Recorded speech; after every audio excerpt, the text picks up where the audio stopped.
I hate everyone and everything. I don't care for the Linny Lynette siblings. I don't care for the Hydro Archon. I don't care for Fontaine. I just... Everybody. Huh. Now let Paimon think. What were we up to the first time we came here? Oh, Paimon remembers. Nahita's consciousness had been trapped by the doctor, but we followed the clues she left behind to help her. I have little memory of Caravan Ribat. Well, not little memory. We didn't do a lot at Caravan Ribat. Like, it's just... I haven't even explored it. I didn't go into the tavern. Maybe just once for a mission. It's just... we didn't do much here. Uh... Good memory. So much time has already passed since then. Yep. And it seems Sumeru's changing for the better now that Nahita's in charge, right? Paimon just hopes this peace will last a long time. And then Nahita won't have any more new problems to deal with. Yeah, guess you're right. We somehow always find ourselves right in the thick of it. Who knows what will happen next? Into the thick Come of to it. think of it, maybe it's all because of you. Maybe you're just a magnet for trouble. Me? Before Paimon ran into you, Paimon never ran into any trouble. At most, when she was super tired, Paimon got caught in some strange whirlpool and sucked out into sea. And even then, you fished Paimon out.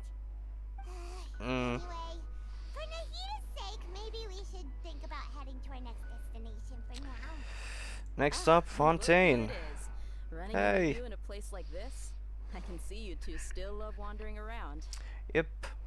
Oh, it's Dia! Since when are we just wandering around? We're usually taking care of some serious business. Even though it may have nothing to do with our journey. But never mind that. What brings you here? I just finished a commission in the desert for a usual client of mine. Nothing too interesting. Just escorting a shipment of goods. I'm on my way to report back. Cool. That's when I saw you two all the way over there, chatting away. What were you two talking about anyway? Leave Sumeru and head to Fontaine. Oh. Huh? You serious? Can't say I saw that coming. But you Okay. are travelers after all. I guess you'd never stay for too long in one place. Bumping into you like this will become a rarity. I'm starting to feel sad just thinking about it. Hey, how about I gather a few mercs to escort you two? What do you say? Thanks, but no need. Oh, We really I don't had no need... clue you'd miss us so much. But don't worry, we'll come back to see everyone when we get a chance. Sounds good. All you need to do to get to Fontaine is cross this stretch of desert and navigate some waterways. Knowing you two, I'm sure it won't be anything you can't handle. Yep. So, when are you leaving? As soon as it's finished, a few more preparations. No, we go now. Paimon just remembered there are still a few dishes in Sumeru that Paimon hasn't tried yet. Now, where's that list, Paimon? This is actually ironic. This is actually ironic because a couple of days ago I decided to like check out all of the merchants in Sumeru to make sure that I haven't missed anything, and I actually found 5 different recipes that I haven't purchased. And I still haven't cooked them or anything. So I have 5 recipes. There's a list of foods that Paimon has not tried. I see. Guess you won't be needing a going away party or anything. It's sad enough to see you go like this. Though, now that I think about it, Sumeru wouldn't be what it is today without you. Seems true heroes always prefer leaving quietly. By the way, should we go say bye to Nahita? Yeah, she'll know from our dreams anyway. Good point. Then there's no need to bother her in the real world. Then, I guess this is goodbye for now, Traveler in Paimon. Whether as a client or a friend, you're always welcome to come find me. Take care. Goodbye, Dia. Bye-bye, Sumeru.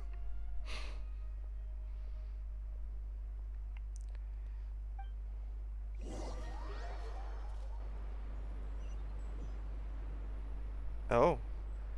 I thought I was gonna have to... Oh, you used the teleportation point. I could have done that. Okay.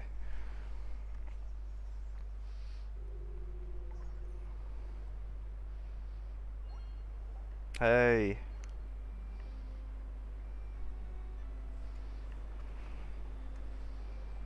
Nice. This is giving me Bioshock vibes. I mean, technically we're going up instead of down, and Bioshock Infinite was going to the sky, so this is not exactly accurate. Uh, but yeah, very Bioshock-y. What's it called? Romaritime Harbor? Okay. Oh, okay. After crossing all that sand and water, we finally made it! Oh, this must be Fontaine's port! Wow! Everything looks so advanced in Fontaine! Paimon's heard that the industry here is extremely developed, and there are all kinds of unusual machines! Hmm. So I heard, and it's about what I imagined. Just seeing the sights as a tourist is nice, but maybe it would be better if we found something to do. What do you think? Let's start by meeting the Hydro Archon. Good idea. Straight to Nina it. gave us loads of useful information. Did she? Seeking out the Seven is probably still our best source for information at this point. And also to find the truth. The more we can learn, the better. So, what do you think the Hydro Archon's like? Will we get along? Nahida said that she has a very unique personality, whatever that means. To learn about a nation's god, start with the nation's people. There seems to be some locals talking over there. Let's go see if we can join the party. Let's do it.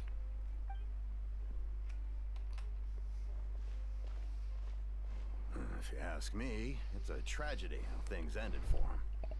Clearly, he was a pretty decent person. Yeah, I didn't expect that kind of ending for him. I thought he would at least fight on a little longer for his family. I was expecting a sudden plot twist, but it's a pity that it never happened. Still, his story is quite the tearjerker. Feels like they're talking about some sort of like novel, soap opera, something like that. Excuse me, can I help you too? I couldn't help but notice you standing here listening. Oh hey. Hi. We're travelers new to Fontaine, and we had something we wanted to ask, but you seem to be really busy talking about some kind of play, so we didn't want to Some kind of play. Play? Oh, no. We're talking about something that really happened. In fact, it's a case that was just heard a few days ago. Really? Like, a real trial? But the way you were talking about it and the words you used just now made it sound like some kind of story. Well, good tales are often based on true stories, aren't they? And what you see in reality may also be someone deliberately putting on an act while harboring ulterior motives. Whether something is true or not simply isn't that important. The main thing is whether the story being acted out on the stage is splendid enough. Oh, but it looks like you're not from around here. You probably don't know that the Fontaine Court of Justice is called the Opera Epiclese, or more commonly known as just the Opera House.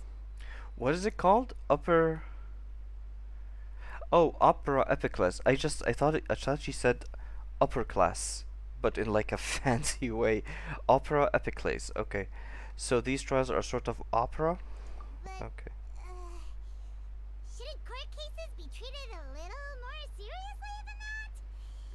Not to question Fontaine's way of doing things. It's just that putting someone on trial is usually a very serious thing. No worries. Other visitors to Fontaine have wondered the same thing. You could say that we just don't want to waste the moving stories behind those cases. And as for your worries about whether the cases are treated with due reverence, we have the absolutely just and honorable Chief Justice Neuvillette. As well as the Oratrice Mécanique d'Analyse Cardinal, a machine created by the Archon. Between the machine and the Chief Justice, false charges and injustice are a thing of the past now. A judgment device created by the Archon, so this is the nation of justice. Is it some kind of machine too? Oh, Paimon's curious. We should check it out if we get the chance. Wait, I almost forgot to ask you our question if we want to meet the Hydro Archon? Get in trouble? Oh, that's easy. Just go to the Opera House. Lady Farina practically lives there. You could definitely say it's her biggest passion. Her name is Lady Farina? I think what they mean is that they wish to speak with the Archon personally. Oh, In that case, I'm afraid it's going to be a tad more difficult. You'll have to make an appointment well in advance, and it'll depend on whether or not she has any time slots available. time slots. Is the Hydro Archon super busy taking care of official stuff? Wait, didn't you say that she's always at the Opera House? No, Lady Farina seldom takes an interest with the nation's affairs. I'm The confused. reason it's difficult to make an appointment is simply because she's So, incredibly Lady popular. Farina is the Hydro Archon. That's right. After all, she is the Archon. Though Okay, she may tend yeah. to get a little dramatic from time to time. I thought they were people two can't get different enough people. of her. Huh. First time Paimon's ever heard of an Archon being described that way before. Wait! Paimon gets now! The Hydro Archon is kinda like a big celebrity, isn't Yes, the nation's god is a big celebrity. Yeah, I suppose you could say that. Perhaps you could even say our mascot. Hang on.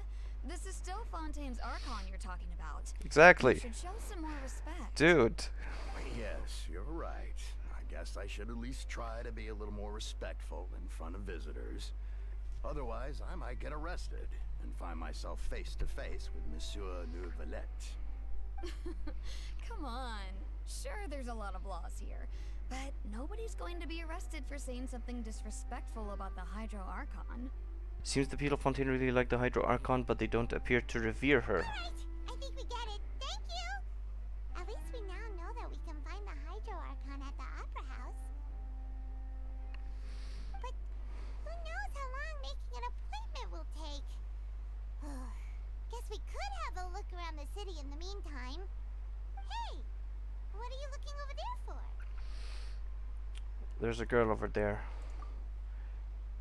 Huh. Maybe something's the matter. She isn't going to jump into the water, is she? Maybe we better go check on her.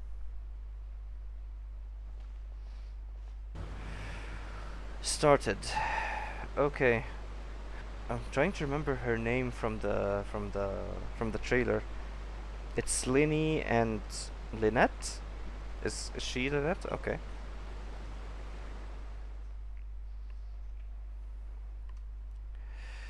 Okay. Oh, yeah. Hello there. Excuse me. Are you alright? Huh? I'm fine. Thanks. Oh, okay then. We just noticed that you seem to be worried about something. About many things, actually. But there's nothing I can do but just keep my troubles to myself. Okay. I was just reminiscing about a place my brother and I would play when we were kids. It was just atop that hill over there. See? You're pointing at the sea. Wait, are you saying that you and your brother lived in the water? Or a Though fantastic people call the waters around Fontaine a sea, it's actually just an inland lake that's filled with fresh inland water. lake. And though I can still see that hill clearly in my memories, now it's been completely submerged. So We it would wasn't skip and once jump, upon a time? tossing sand in the wind. The sun shone brightly, and the air was filled with the scent of the sea. But now, the water is gradually swallowing our memories. Interesting. It won't be long before it swallows us. Sorry. Paimon doesn't really get what you mean. I don't believe we've had the pleasure of meeting. Are you Lynette's new friends? Oh, and you are? Linny? Thanks for looking after my sister. She often comes here to reminisce about our childhood, that's all. There's no need for any concern. Allow me to introduce myself. I'm Linny, and this is my sister Lynette. If I had to guess, I'd say you must be travelers from abroad. Nice to meet you. Paimon is Paimon, and this is the Traveler. Paimon is We just Paimon. arrived in Fontaine. We were just talking with your sister. Even though we didn't really get what she was saying. I see. It's unusual for Lynette to be so willing to talk with anyone. In fact, she seldom speaks at all. I'm usually the only one she ever talks to. Oh, really? Then you two are just like us. Paimon's always the one talking for some reason. Stay with you around Paimon, yes. So that's how you think it is? I also think my brother can be too talkative at times. Seems you were right, Paimon. We are quite similar. So, what did Lynette mean just now when she said that the water is engulfing your memories? And that it won't be long before it engulfs you too? Did she say memories? That. It's from a prophecy that's been circulating in Fontaine for some time now. Well, I suppose prophecy isn't exactly the right word, because that implies a certain amount of uncertainty. There's no doubt about what's happening in Fontaine now. Yeah, so the water is rising. By the way, just one note: if the water is actually rising, Fontaine is surrounded by like open areas. Yes, it's surrounded by lots of mountains, but there's a lot of open areas. So if there's water rising, like the entirety of like Sumero's sand desert is gonna get flooded. So I'm not super worried about the water flooding Fontaine itself, because like everything else will get flooded first. Where to begin?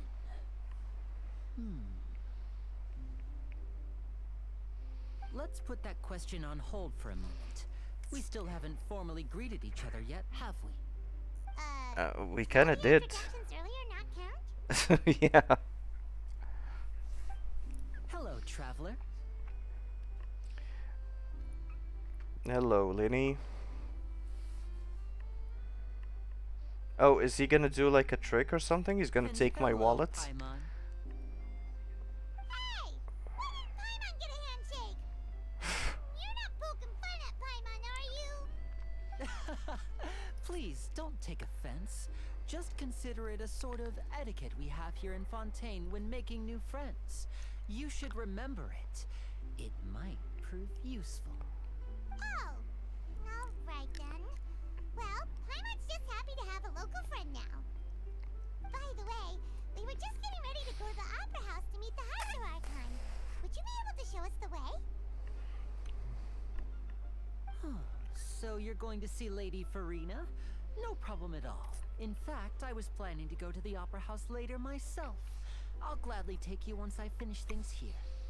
Please, follow me.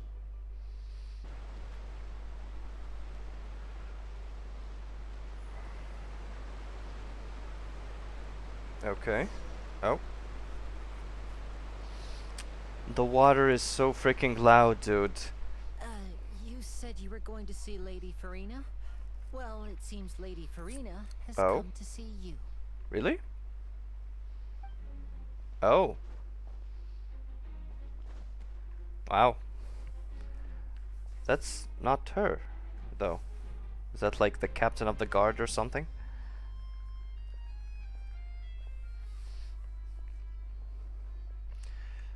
That was quick and painless.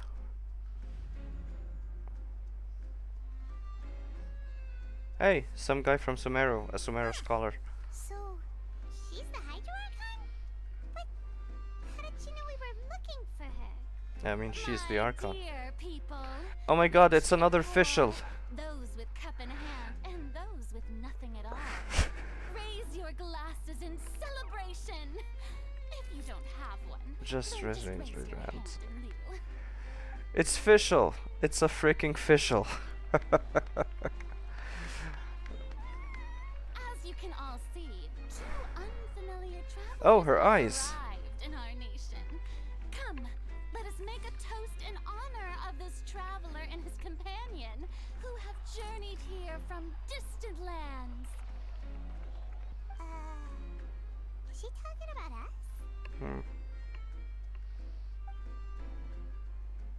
Nobody's holding glass.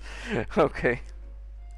Well, yeah. I've long heard of the turmoil and chaos you left in your wake Oh. as you visited other nations. But I welcome you nevertheless. No, I have come to receive you personally. Thank you. Fear is for insignificant entertain the notion of such meaningless wariness. You can be rest assured. I see clearly your sincerity. Thank you. Of course, seeking an audience with me is the most sensible thing to do. It will allow you to truly behold my power and witness my authority. Intelligent people always gather under the correct banner. Thank you. I, Fosalor, hereby welcome you to the Fosalor. nation of Hydro and acknowledge the value and significance of your trip. Now, you may rejoice in this. Fosalor for Rena. Well, finding the Archon was easy enough. Paimon still can't believe it. Feels like we've only been here for a few minutes. That's true. But the Hydro Archon's entrance was, how should Paimon describe it? Official-like. Over the top? Miss Hydro Archon? How did you know we were coming? Nahida talked to her. I see.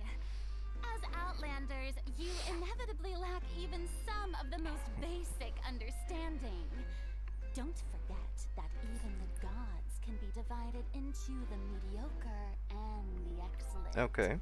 I suppose it's only natural for you to be awestruck by my abilities. Okay. You had best stop and consider.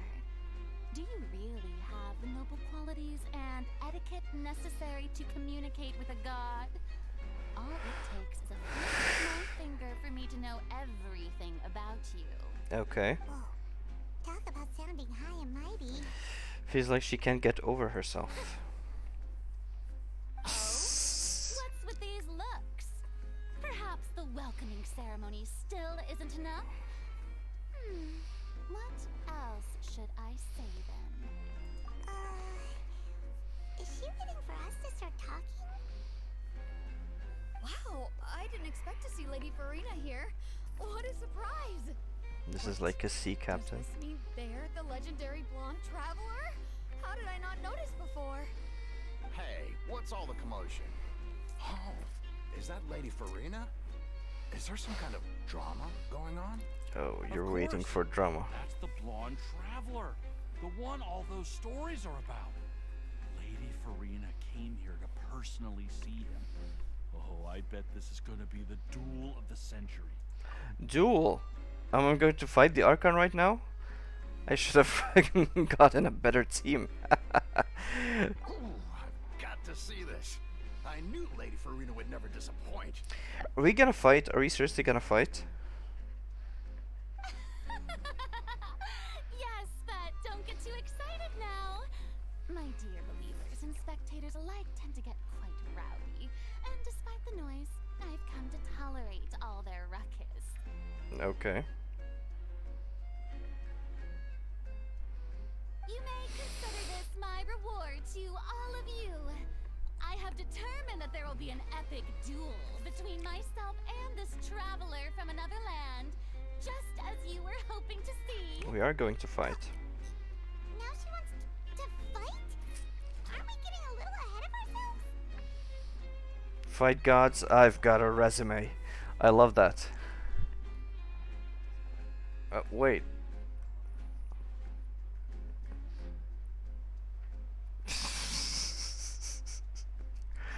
Are you not afraid? Might I remind you that this is a duel against the divine? What are you trying to do, traveler? Provoking a god in front of You started it. You started it with all this official talk. I admire his bravery. Few have the courage to draw their sword against a god. He is obviously a true warrior. Yeah, with a terrible team. Unfortunately, people nowadays only crave to be thrilled, and a mere duel will not slake their thirst. I like for that dress. excitement. Huh. Yeah, she's right. Just a duel wouldn't be all that interesting. Okay. On Araneus, criminals are always requesting duels to defend their honor.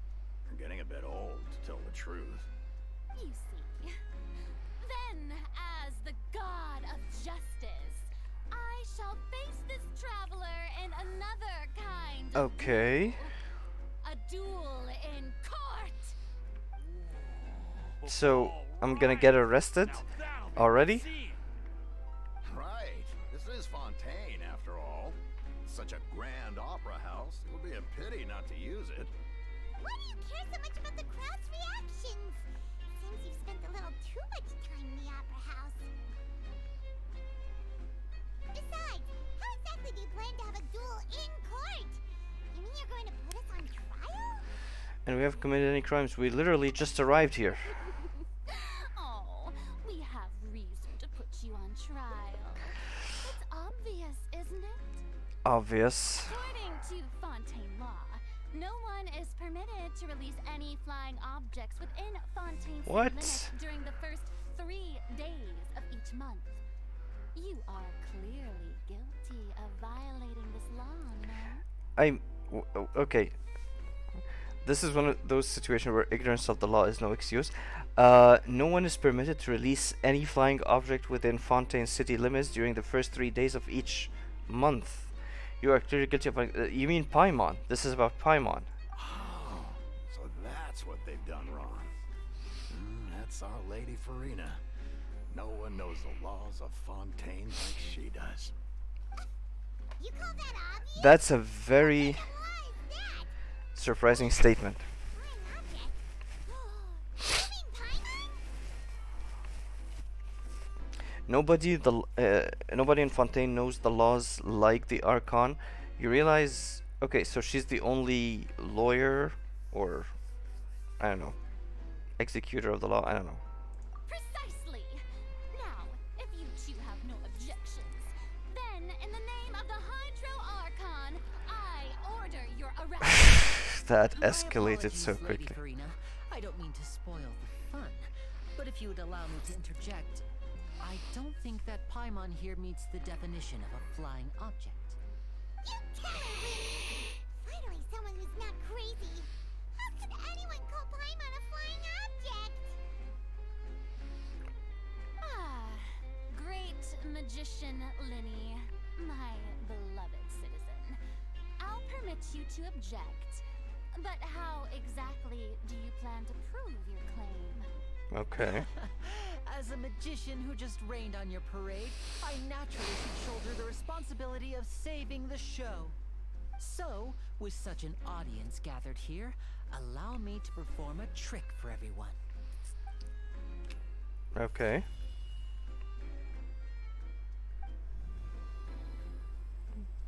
What are you doing? Oh, Paimon is now an extension of myself? What's that on Paimon's back? Hey, Is why that would a you do that? is that a leash? Yeah.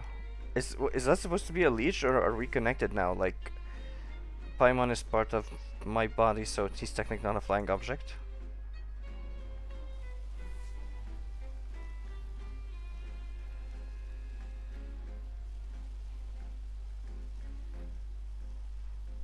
Dun, dun, dun, dun, dun, There. dun. As you can all clearly see, Paimon should be classified as, well, something like a balloon.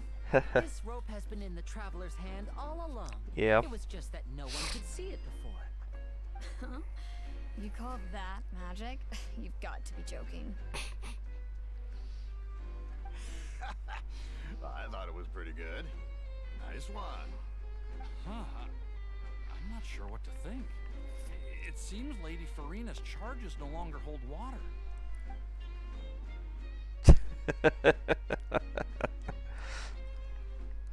What is happening? What is this? Amusing. Very amusing, Linny. Just the sort of unexpected twist that I enjoy. With you here, today's performance can finally be called complete. Okay. Performance? You see all this as a performance? In which case, consider the matter of your trial resolved. The god of justice will not bring charges against Wow. an innocent person. Wow. When there are valid grounds, I will not only judge travelers from abroad, but even the gods of other lands. Oh wow. I look forward to seeing your upcoming performance at the Opera House, Mr. Linny and Miss Lynette. That's enough for now. Toodaloo! Toodaloo.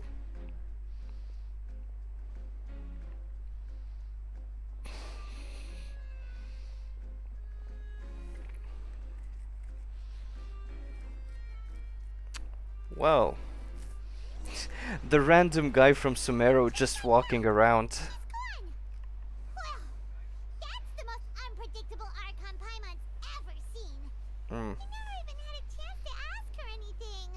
But that's a problem for future Paimon. That whole scene just now was really... Thanks for Don't bidding us mention out. it. I just happened to remember that there was such a law, so I did a little preparation, just in case. I didn't think it would actually come in handy. Really? So, now do you see what kind of god Lady Farina is? She can be a bit confusing at times, but she is still amenable to reason. Is she really that Anyway, reasonable? Paimon had no idea you were a magician, Linny. It sounded like you'll be performing at the Opera House, right? I just know a few simple tricks I use to make a living. Lynette is my assistant. It will actually be my first time performing on the most prestigious stage in Fontaine, the Opera House. But isn't the Opera House where criminal trials are held in Fontaine? They do both. When there are no public trials being held, the Opera House hosts a variety of other performances. To the people of Fontaine, the line between a trial and a performance can be a little blurred. Clearly. And speaking of performances, I would be remiss to forego this opportunity gifted by fate. Might I invite the two of you to see my performance? My Yeah. brother's always excited to make new friends. Oh, sure. We don't really have anything to do now, and we wanted to go to the Opera House anyway. Splendid. Delighted. In that case, why don't we go together? I'll show you the way. I just have something to take care of first. Of course, we're gonna Oh, offer help. You really mean it? Then I'll take you up on your offer. This is a magical item known as a magic pocket. Perhaps you can help me distribute them to the people here. Okay. Magic. It looks like a handbag. Huh? What are they going to use it for? About that. You asked me before about the prophecy, right? Let me start by telling you a little more about what it entails. I'm not sure exactly when it began, but a prophecy has been circulating around Fontaine. Mm. It says that every person in Fontaine is born with sin. Really? No matter how the nation of justice holds trial after trial, this sin cannot be absolved. Okay. Until one day, the water levels in Fontaine will rise, and the sinful people will slowly be drowned. Yeah, okay. In the end, the people will all be dissolved into the waters, and only the Hydro Archon will remain, weeping on her throne. Only then will the sins of the people of Fontaine be washed away. That sounds pretty gloomy. Yeah. Why are people in Fontaine born with sin? What is that supposed to mean? There are I lots mean- of guesses. Some say that the ancestors of Fontaine stole the power of the seas and stirred its wrath. Okay. Others say that the people of Fontaine never heeded the first Hydro Archon's warnings and offended Celestia. But here in Fontaine, evidence is what matters. There hasn't been concrete evidence for any of these claims, so they can only be regarded as conjecture. If even the people in Fontaine don't know what sin they committed, wouldn't it be better just to ignore the prophecy completely? Why bother feeling guilty all the time? That's exactly what the people did at first. But in the last few years, the water levels in Fontaine have actually started rising. It won't be long before it engulfs us. Many places have already been completely submerged, and now lie beneath the sea. Many people carry on with their lives as before and shrug it off as a natural phenomenon. But my family and I think that the people of Fontaine shouldn't ignore the possibility, which would end up sentencing them to death. We hope that at least the people who reside near the waterfront can move away before it's too late. So, we've started distributing magic pockets to them. Okay. As a magical item, these magic pockets have astonishing capacity. I'm sure they will Oh, come in I handy see. when people are moving their belongings. Oh, Paimon gets it. It's like preparing for a rainy day. But this is more than a bit of rain. If the prophecy is true, then there is no way to prevent the disaster. Perhaps only absolute power could ever contend with such a catastrophe. But who knows? We're just tiny specks in the grand scheme of things. Now, if you'd like to help, then please give these magic pockets to anyone nearby. Be sure to convince them to take it, regardless of what they say. Okay. I'm gonna pay them to take it. So yeah, let's start distributing bags, I guess. Etienne. So you're the blonde traveler that everyone's been talking about. Mm-hmm. My apologies for not recognizing you earlier. Oh, a magic pocket? Seems you really thought of everything. I guess it's better to prepare for the worst and hope for the best. Yep. Thanks. Please, also thank the magician on my behalf when you get the chance. Well, that was easy enough. Auguro. I don't know how to pronounce that. What's this? So you also believe in the prophecy. Keep it. I won't have any use for it. What? You don't believe in the prophecy? No, I believe in the prophecy. But I also believe in another story.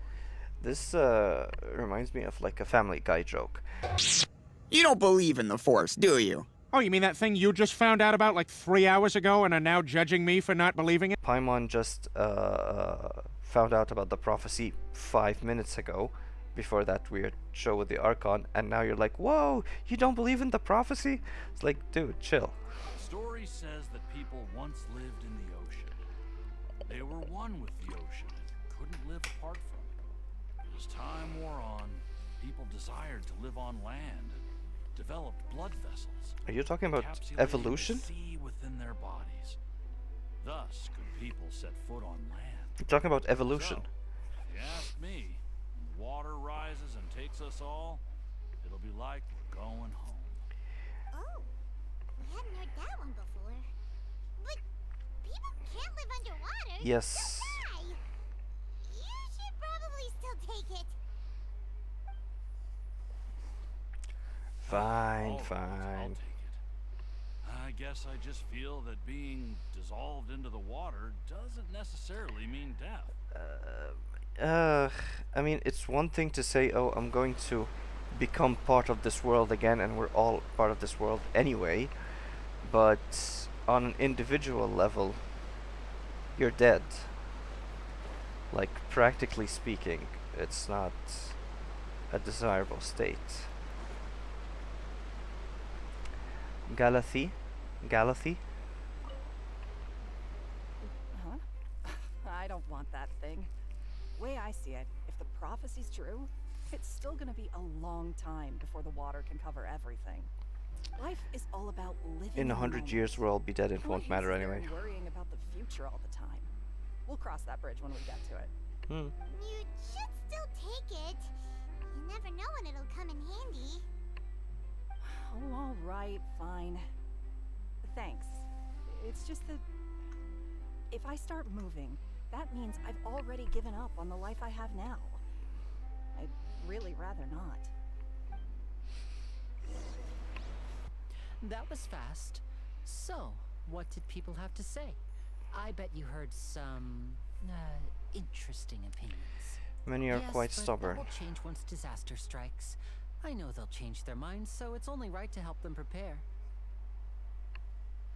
Yeah. Is there anything else you need to do before we leave? Yes, one last thing. I have the magic pockets made by a workshop in the court of Fontaine. Since we're out and about, I was thinking about bringing him some more materials. Materials. Okay. So, You want to collect materials? Just tell us what the materials look like and we'll help. Many hands make light work. Oh, that would be much appreciated. We'll need some Romaritime flowers. Romaritime I remember flowers. seeing them near the waterfront on the east side of the harbor. East side. So east side, I think probably here, right?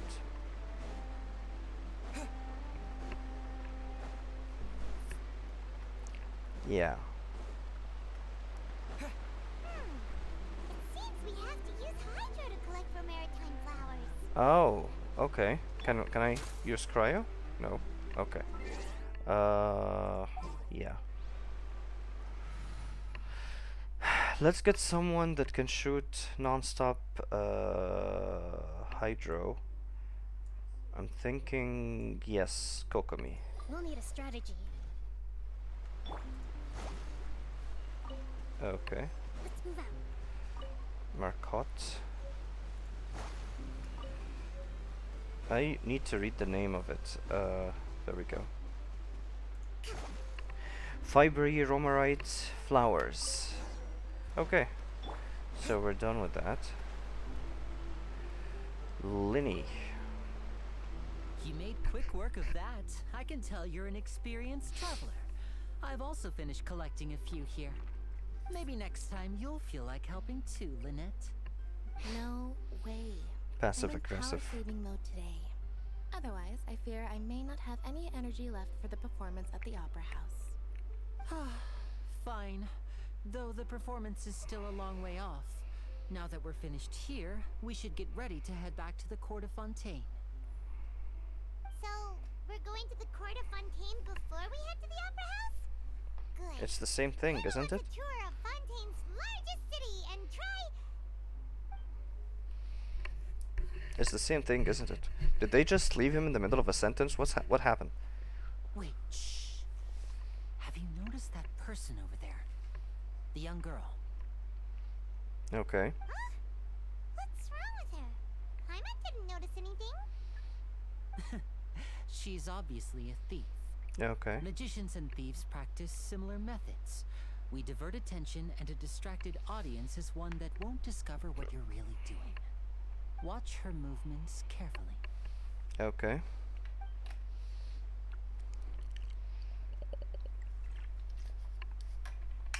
She's a pickpocket. She's not a thief, she's a pickpocket.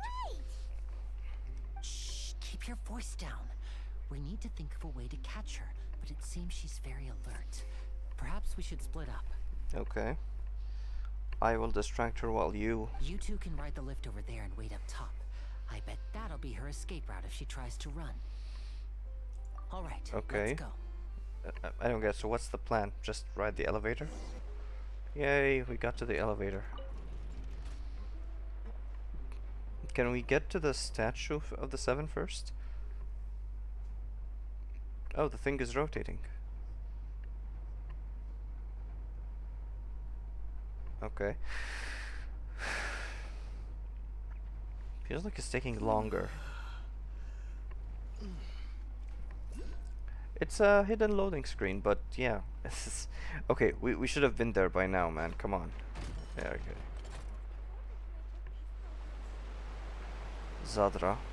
Okay. This is the spot where Linny wanted us to wait. Hello, thief.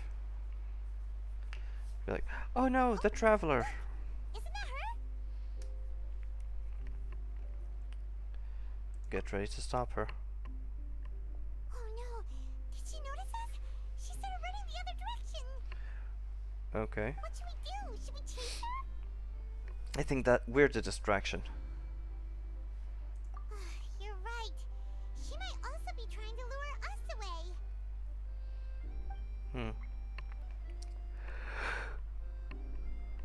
Nothing's happened for a while now. Paimon wonders if Linny caught the thief. There's no reason for us to stay here. Let's go find.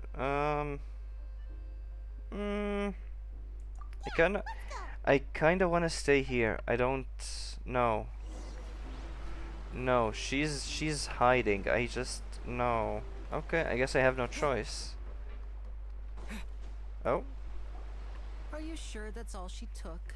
You should check to make sure you're not missing anything else. No, that was all. Oh, I can't thank you enough. I didn't notice a thing earlier. Did they get his stuff back? Anyway, I should be going now. Thanks again. Oh, cool. Oh, were you returning what the thief had stolen? That's right. Pity I wasn't able to catch her. She distracted me by dropping the thing she stole on the ground. By the time I looked back, she was already gone. I saw the general direction she went, but Lenny twisted his ankle, and I needed to make sure he was okay. Did you let her go? Did you get hurt, Lenny? I feel like you let her go. I'll be all right. It's just a twisted ankle, that's all. In fact, it's feeling better already.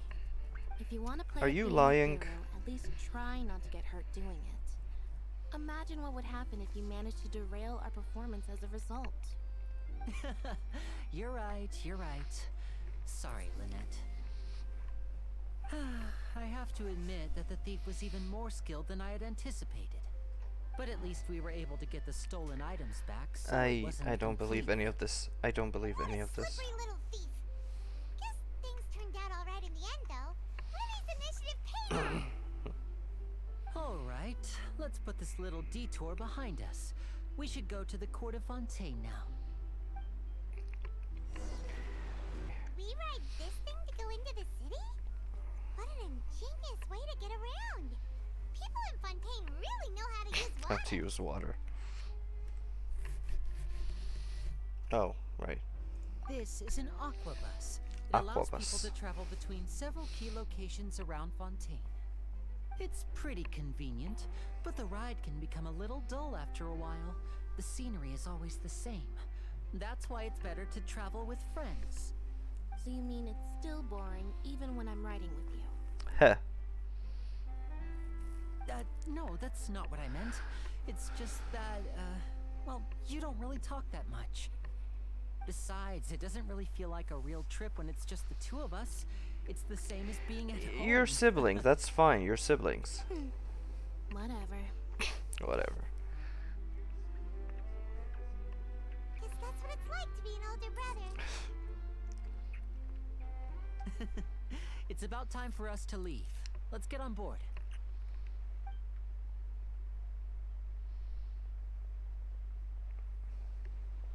Oh. Hey, what's her name? Bridgerton or whatever. What was her name? Charlotte? Huh? What? Charlotte, yeah. I totally forgot her name. Charlotte! It's Charlotte. I called her Bridgerton. Oh, I never guessed I'd bump into you while riding the aquabus. In the story of my life, this is big news. What are you doing in Fontaine? I didn't hear anything about you paying us a visit. Yeah, it's quite the coincidence. But as travelers, we're always on the move. It's not surprising that nobody knew we were coming. Though we still have no idea how the Hydro Archon knew about us. Oh, let Paimon introduce I you mean, to our she's new an she's an Archon. Like, what's the big deal? No need for introductions, Paimon. I would recognize the great magician Lenny and his assistant Lynette anywhere. I wouldn't be much of a reporter if I didn't know who they were. It's a pleasure to meet you. I'm Charlotte, a reporter for the Steambird. Yeah, okay. Nice to meet you. From the Steambird, huh? We've often relied on your paper to promote our performances. It's an honor to meet you. Now that everyone knows each other, Fontaine suddenly doesn't feel like such an unfamiliar place. Yeah, you met 3 people. What have you been up to lately, Charlotte? Any big news? Not too much. When there isn't any breaking news, I mainly cover the trials at the Opera House. You can still manage to keep readers' attention as long as you tell things from a clever enough angle, even if it's the same old topics. For example, reporting on how a scammer once deceived vulnerable girls into relationships, or how a financial criminal was once so poor that they ate a single piece of bread for 5 days. That would definitely get mentioned, but that's not really the kind of news you're after. You're right. Seems you know me pretty well. What I'm really after is exclusive, sensational news pieces that could shake the country. These smaller stories are a waste of my talents. Oh, I just remembered. I've been following a case lately.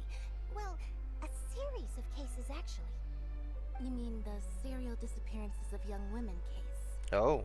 That's right. These stories are the talk of the town right now, and it's probably the most mysterious case we've ever seen. If I'm the first with a draft ready to publish when the case is finally cracked, and it's the headline story in the Steambird, oh, when that happens, I bet all the other reporters will shed tears of envy. I've already gathered all kinds of materials. I just can't wait for the truth to be revealed. So, what is the serial disappearances of young women case? You mean the culprit hasn't been found? That's right. The first missing girl case happened almost 20 years ago. And ever since, after a period of time, another girl disappears. What the cases have in common is that the girls are all of a similar age, and that they've all vanished without a trace. But the scariest part is that to this day, none of the girls have ever been found. Is this gonna be like a sacrifice thing? Arrested over the years in connection with this case, but shortly after each arrest, another disappearance would always happen.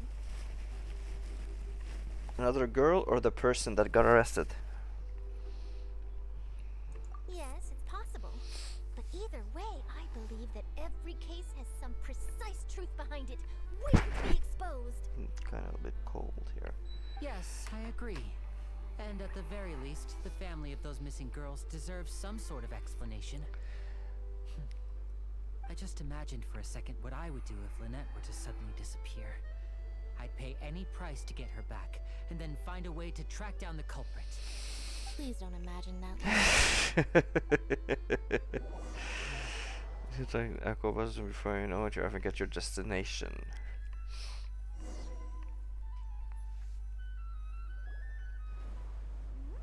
Hey, we're almost there, look!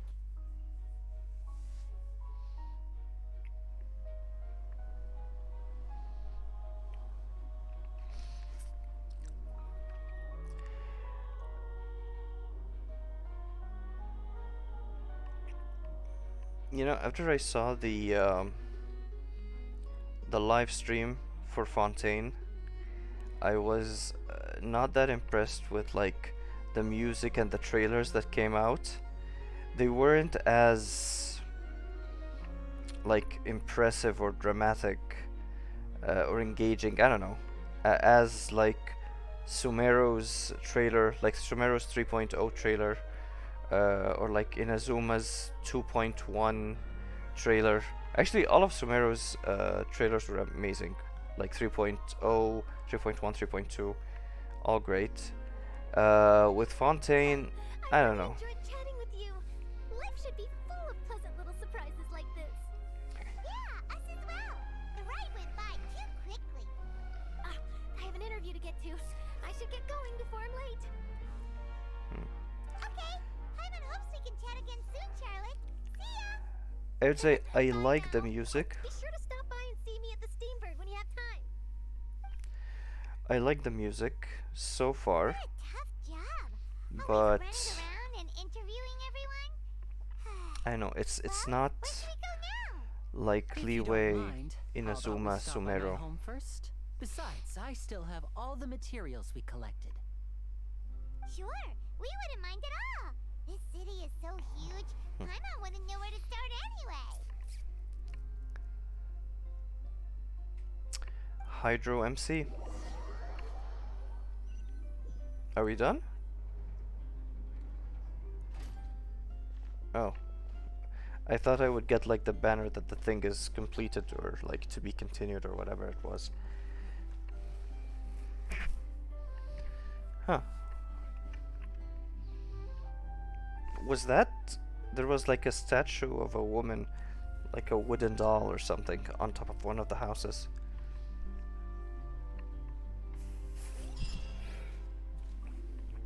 Quest complete.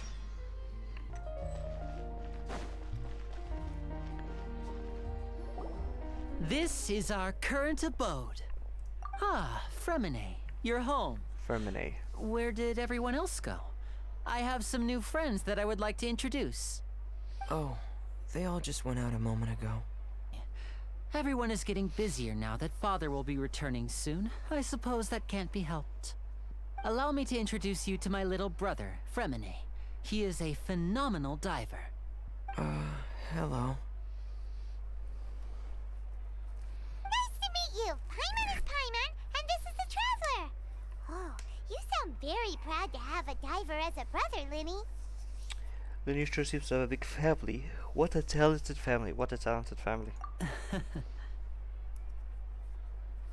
His diver is also like a mechanic Linny, or an engineer, something could you like come that, here right? for a moment? What is it, Fremine? Do you have something to tell me? Something happened?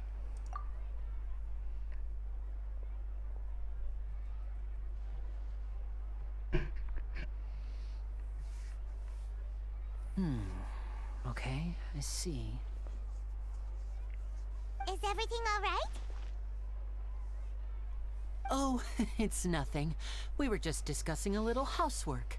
Sorry for the interruption. Oh, before I forget, the Traveler and I collected more materials to make magic pockets. Were you able to get any, Fremine? Yes, I went diving and gathered lots of materials. I was about to give them to you. That's our Fremine, always quick with the underwater work. All right, I'll take these to the workshop. It's raining.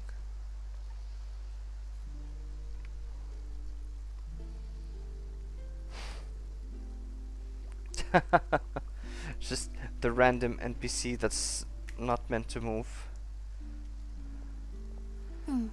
Looks like rain. Oh, you're right. But wasn't it clear and sunny just a moment ago? Fontaine's weather sure is weird. Is that like the Archon's tears or I'm something? afraid that's just how it is here. It often rains on days where there are trials being held in the Opera House, but don't worry, it'll clear up soon enough. What's wrong, Fremine? There's a legend about the rain that I tend to believe. It's said that a dragon of water once resided in Fontaine. Though we don't know where the dragon went, every time it weeps, the skies will cloud up and pour out rain. When I was a child, my mother told me that if I wanted to go outside and play, I should yell toward the sky at the top of my lungs. Yell towards the Hydro sky. Dragon! Hydro Dragon! Don't cry! Hydreigon be the elemental dragon of Fontaine, another one of the elemental dragons of Tibet. If it's an elemental dragon, then having the power to make it rain wouldn't be very unusual. True. Let Paimon try something. Hydro Dragon, don't cry!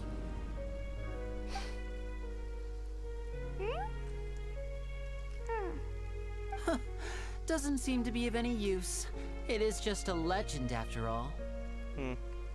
You know, you might be a more popular magician if you understood the concept of romanticism. Or could at least play along. Yeah. Sorry. It might be because we've never met the Hydro Dragon. Perhaps it can't be comforted by the words of strangers. So the rain stops if when the trial ends? It rained for longer than I suspected. Oh, it's already getting late. Was there something you needed to do, Linny? Yeah, some preparations for the show at the Opera House. I need to find a way to catch the last aqua bus of the day. On the day of the performance, just ride the aqua bus to the island of Araneus.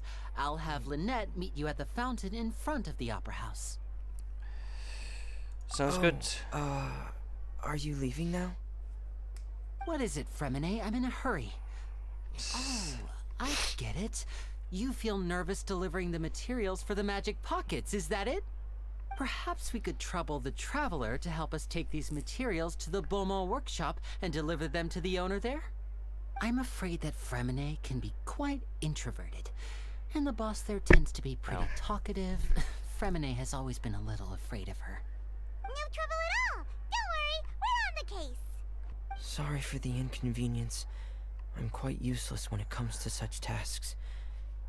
I'll think of a way to make it up to you. Oh, no need. The Primo gems would be nice though. I mean, if you want to do something nice. Primo gems, wishes. Oh, right. This mission is supposed to take us on all the different places of relevance. Because I think this is where I can create like new weapons and stuff. Oh, hello there. Estelle. New customers? Looking to buy, or do you need something made? Or perhaps you're just looking for a chat with me. Oh no, we're just here to deliver some materials. Here they are. They're for making... what were they called again? Magic Ah, pockets. these must be for magic pockets. I could tell right away. I've already made several orders worth now. Do we need to pay? No, no need. They've already prepaid several batches worth. When they told me what they'd be using them for, I even offered them a discount. But they insisted on paying the full amount, saying that I had a business to run. It seems both their hearts and their pockets are made of gold. Wow. So, is Linny actually loaded? I can't say for sure, but who knows? Maybe there's good money to be made being a magician in Fontaine. Hey! Is this machine what you use to make stuff here? It looks really advanced. Why use your hands when a machine can do the work? It would be a waste not to use the latest technology, and wasting is a kind of crime. But where does a big machine like that get its power from? Well, it's a little complicated. I'm not sure I can put it in layman's terms for you. But basically, everything we usually use here in the city is powered by indemnitium. It's a type of energy that's produced from trials. Huh? Oh. How can trials produce energy? I think Well, I'm I not heard that completely in like sure the of all the stream or details something. myself. But basically, when a trial is in session, the Oratrice Mécanique d'Analyse Cardinale harvests people's belief in justice and converts it into energy to be used all around Fontaine. Oratrice mécanique d'analyse cardinale. I think I got it. Oratrice mécanique d'analyse cardinale. Yay So me. that's what its other function is? Paimon heard that the Oratrice was created by the Archon to make judgments. But Paimon still doesn't get it. How could something unreliable like people's beliefs be turned into a stable power source for these machines? I have a theory in Pokemon Go. If anyone here has played Pokemon Go, where it said like, how do you like get rid of like repeated Pokemon and then get candy in exchange for them? And it says, oh, we just like send them to that young professor, I can't remember his name, and you like grind the Pokemon up and make candy out of their like dead bodies. This is way too dark. So yeah, that was a theory in Pokemon Go. So I'm just a random theory here, like if you are found guilty in a trial here, they use your, I don't know, your body, your soul, something to generate all of that energy. Again, it's a dark theory, but I just like, oh, maybe that's what's happening. Like the energy is based on guilty people. The gods rely on belief to obtain power. Okay. Oh yeah! So that means the Hydro Archon relies on the machine to take the energy created by belief and turn it into power for all of Fontaine, right? Even though I've never heard anyone really put it that way before, it sounds like it makes sense. Besides indemnitium, we have another type of energy called pneumosia. It isn't produced by the power of the Archon, but it is unstable by nature. Even now, it still cannot be widely used by civilians. I thought I'd find you hard at work, but here you are chatting the day away. Since you're already talking, I'm sure you wouldn't mind a few words with me. You again? Didn't I already promise you that I'd have the more I owe to Confrérie of Cabriere by next month? Why are you hounding me now? Yeah, but how do we know that you won't go running off by the end of this month? I want 50% today. Wait, no, 70%. Are we gonna fight? Business isn't so great for the workshop. We've already finished our job and delivered the materials. Maybe now's a good time to leave? I don't like the choices. I mean, they're basically the same thing. You're right is agreeing, or sounds like a usual case of someone owing somebody else money. So again, you're just agreeing. So I don't know. I don't like. Hey, hold these. on. Before you go around trying to collect payments, Hey! settle your own debts first. If Confrérie of Cabriere wants to poach clients from Northland Bank, that's fine. But I'm afraid you still owe the bank a hefty sum of mora. So why don't we work things out between us first, before you get back to your little conversation here? You're from Northland Bank. But we said we'll pay everything we owe next month. Why are you hounding me now? The hypocrisy. Traveler, Paimon! I didn't think I'd run into you here in Fontaine. What are the chances? We're surprised to see you too. What are you doing here in Fontaine? You didn't want to stay in Snezhnaya? Snezhnaya. We sure seem to have run into a lot of friends today. Friends, okay. Fontaine really is a curious place, okay. Long story short, I've already been in Fontaine for some time now. And honestly, things have been pretty boring. Huh. But it seems that fate brought our paths together today.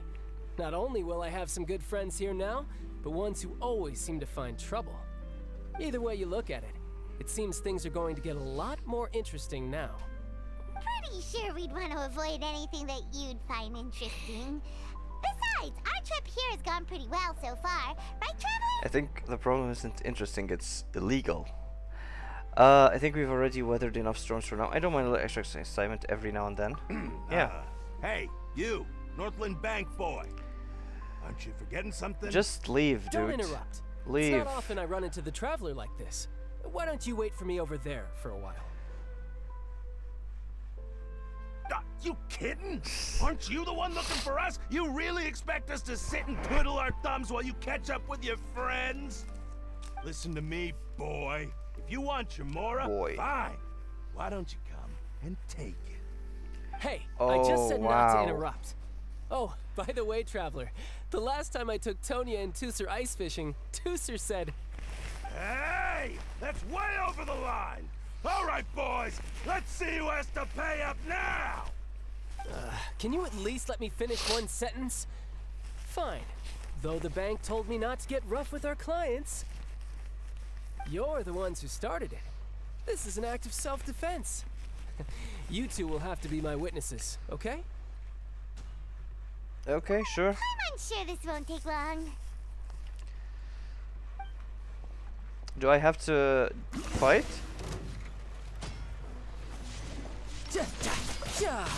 Brace yourself. This is gonna hurt.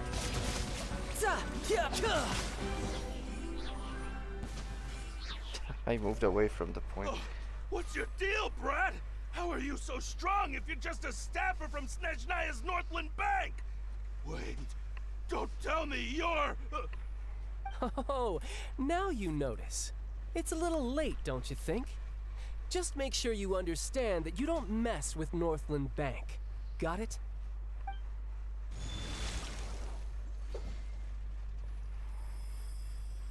Huh? What happened? Now's my chance! Wait, what happened?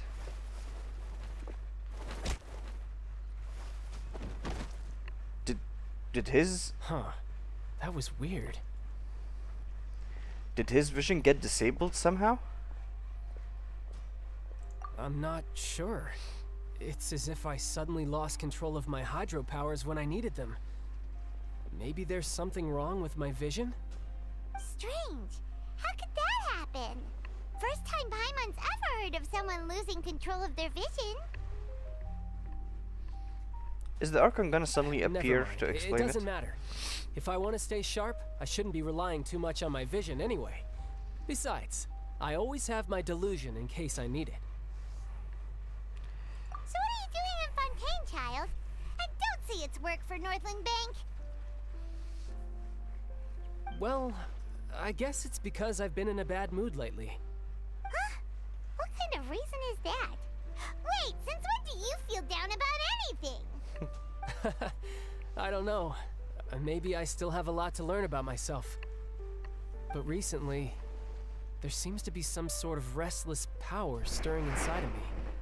And I don't know why, but every now and then I feel like I'm in a terrible mood. Maybe you losing control of your vision just now is connected with that power you're feeling inside. That is a possibility.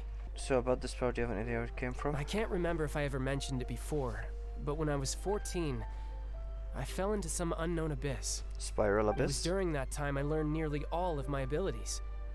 The one who took me under her wing and taught me was named Skirk. Skirk. She was always quiet and very mysterious. Nobody knew where she came from or what she had been through, and she was always very strict when teaching me combat techniques. One time, I asked her why she was willing to take me on as an apprentice. From what I could make of her answer, it was because I had awakened it, and traces of it remained on me. Okay. She said that all my combat training would be useful in the future. But what is it? What did you awaken? She never explained that, but my guess is that it's related to a dream I saw when I had just fallen into that abyss. In my dream, I was in the deepest depths of the sea, and the boundless seabed was all around me. But in front of me appeared a whale that was so massive, I felt like I couldn't breathe. A whale? You were underwater. Oh, that sounds familiar! When we fought against you before, you summoned a huge whale that seemed to leap at us. Is that the one? That's just an abstract form of a whale that I create using my elemental powers.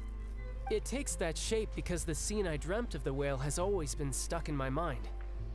I'll never forget it. Okay. So you used the whale as inspiration for one of your moves? Huh.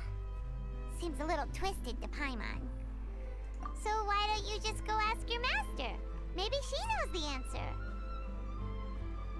You make it sound so easy.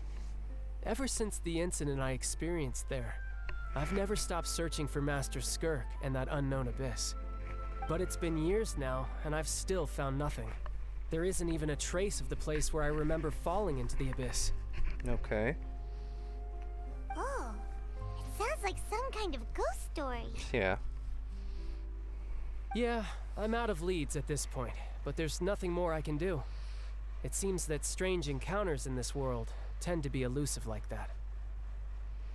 Oh, seems the time really flies when I'm talking with you. I just remembered I have somewhere else I need to be. It's so I suddenly should get noon. going. What? More work for the Northland Bank? No, it's more of a personal appointment. Lately, I've been sparring with some of Fontaine's official champion duelists whenever I'm feeling bored. Official champion duelists? You mean it's their job to duel? I'd love to be a part of that. Yep. In Fontaine, before a criminal goes to court, they're given one chance to defend their honor by requesting a duel with an official champion duelist. Trial by combat. The champion duelists are all powerful fighters selected from among the nation's best. And the duel itself is a no-holds-barred fight with no specified stopping point. So engaging in such a duel is regarded as a symbol of defending your honor. If a criminal manages to win the duel, they'll be acquitted. But if they lose, they'll have no choice but to stand trial. And the worst-case scenario is that you're simply killed in the duel. Though it's rumored that Fontaine has a death penalty, from what I can tell, no one has ever been officially sentenced to death. So really, the only people who opt to duel are those who have suffered a grave injustice in being accused, or those who greatly value their honor. Otherwise, why gamble with your life? That's a good point. So, do many people actually get out of their trials by winning the duel? Apparently, it's exceedingly rare for anyone to actually win. Fontaine probably enacted this system as a way to show that the nation respects the honor of its citizens. Besides, none of the champion duelists are to be trifled with, which is exactly why I was itching to face them as soon as I got to Fontaine. Apparently, the one I'm meeting today, Clorinde, is the strongest of the champion duelists. I had been asking her for some time before she finally agreed to face me today. Well, that's child for ya. Paimon feels like we heard that name somewhere before. Clorinde. Is that like that person I called the captain of the guard? Oh, before I forget, I want you to have this. Whoa. Huh? Your hydrovision? Your vision? You're seriously just giving it away? I'm just worried that it could become uncontrollable again. I'd be pretty upset if it got in the way of my duel, so I think I'll be better off without it for now. Wow. Besides, I just need you to hold on to it for a short while. I'll come retrieve it when I have some time later. Paimon knows what you're up to. You just want an excuse to come talk to us again, don't you? I suppose, but still. Whatever gave you that idea? I'll be in touch later. That sneaky guy. He said he's been feeling down lately, but he seemed the same as ever to Paimon. Well, since we don't have much to do for now, we might as well walk around and see the city before Lenny's performance. Wow! Who could have seen that coming? The reporter who was barely around for most of the story was the murderer all along! What? What's happening? The reporter who was barely around for most of the story was the murderer. What are we talking about? What? Were you reading a book? Okay, I don't... It's possible that I'm a little bit sleep deprived. Or I'm a little bit sick because even though it's incredibly hot over here and I need the AC on, I just had to turn it off because I felt cold and shivering. Probably partially why I'm yawning and fidgety and stuff. But like, I didn't realize they were heading to a bookstore and reading a story, I suppose, a novel, whatever it was. But like, wow, okay, I need to I need to focus. Wow, I have no idea how we jumped to this, but I guess it's Paimon's just reading a story of some sort. Okay, focus. Oh wow, everything in my back is popping. Okay, focus.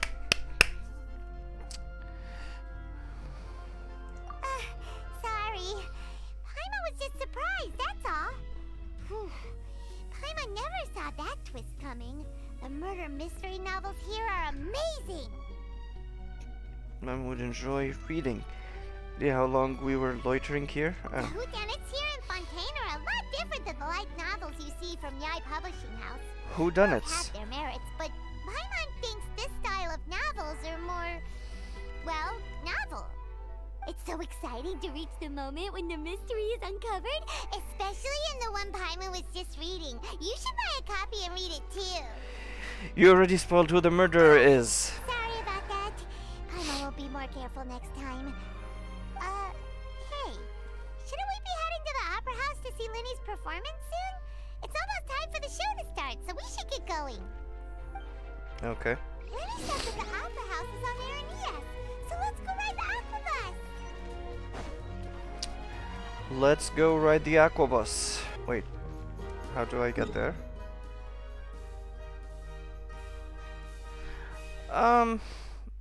I don't need to ride the Aquabus. It's a good thing I teleported. I came here and unlocked the teleportation point last time. So, yeah, we're good. Now this is fancy! The Opera Epiclese. What a place to hold a performance! Opera No wonder Epiclese. Linny and Lynette were looking forward to it. Huh. Looks like there's a lot of people standing around the fountain up ahead. Oh, Archon, please bless us with a bright and healthy child.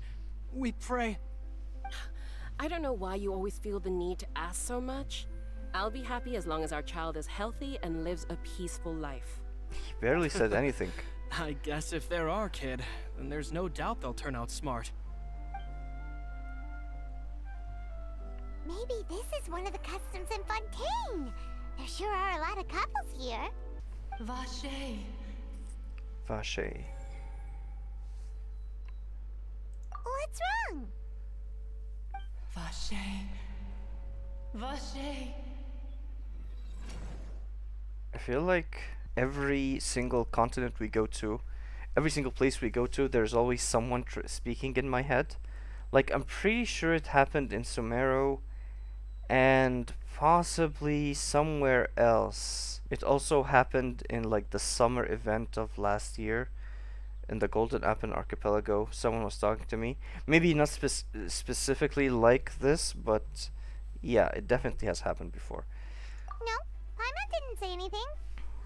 Are you hearing things? Welcome to the Fountain of Lucine. All the water flowing through Fontaine converges here. It's customary for newlyweds to come here and wish for children. Okay. Lynette! You scared Paimon! When did you get here? Lenny asked me to wait here for you, remember? Yeah. Right. I seem to hear a faint voice just now. What do you mean? There are a lot of people here right now. Hey, you're not trying to scare Paimon, are you? Besides, it's the middle of the day. It's not the time for eerie things. It's not about you, dude. I see. I might be able to tell you something that could help explain the voice you heard. Okay. In fact, you might not be imagining things at all. I suspect that what you heard is a result of your hypersensitivity to the hydro element. Others in my family have had similar experiences. Okay. It's because of his sensitivity to the hydro element? But what would hearing a voice have to do with elemental power? When do you cry, Paimon? Wait, Oh. what? What does that have to do with anything? You cry when you're sensitive, Just answer vulnerable, me. When do you cry? when you're sad. When Paimon's really sad? Oh, and when Paimon's super happy. Oh, and also when Paimon's really, really scared. Then you should understand that tears contain your most intense emotions. Okay. Like I just mentioned, the Fountain of Lucine is where all the flowing water in Fontaine converges. Even the tears that fall to the ground will eventually gather here. So maybe what you heard was the intense emotion coming from someone's tears.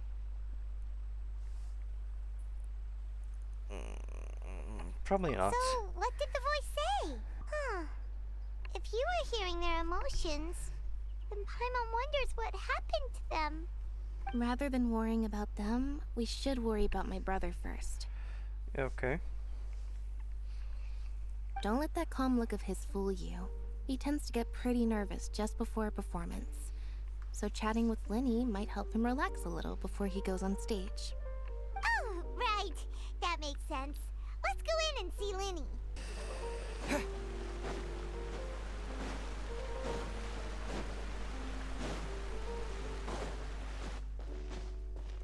I am really, I don't know, tired, sick, something. I'm just, my energy is just gone. Traveler and Paimon, good to see you. I knew you two would come. Are you kidding? We wouldn't miss it for the world. We've been looking forward to it. I can tell, judging by how early you've arrived. But you're actually right on time. The audience still hasn't started entering the venue yet, which means now is the perfect chance for us to take you to the best seats in the house. Wait just a moment, I'll fetch the tickets. The Opera House has assigned seating, so you always have to make reservations. I've already reserved your seats, and here are your tickets. Front row center. Yep. Thanks, Lenny. Although a balcony would have been cool too. Don't mention it. There's no need to keep thanking me. Hey, Lenny. Could you come over here and take a look at A this? balcony would have been fancier. Oh, I'll be right there. Seems there's an issue with the stage props over there. That's Cal, my assistant, calling me. I'll go lend him a hand. Yeah, Sure. we'll just go to our seats. You go ahead, Lenny. Whoa, hey, that's nice. I don't know. I guess it would have been nice to have a balcony seat kind of thing. I mean, look at that. It's a couch. It's not a chair. Come on, let's sit down. Why is there no one else? Where's the audience? Okay, there's him, but where's the rest of the audience?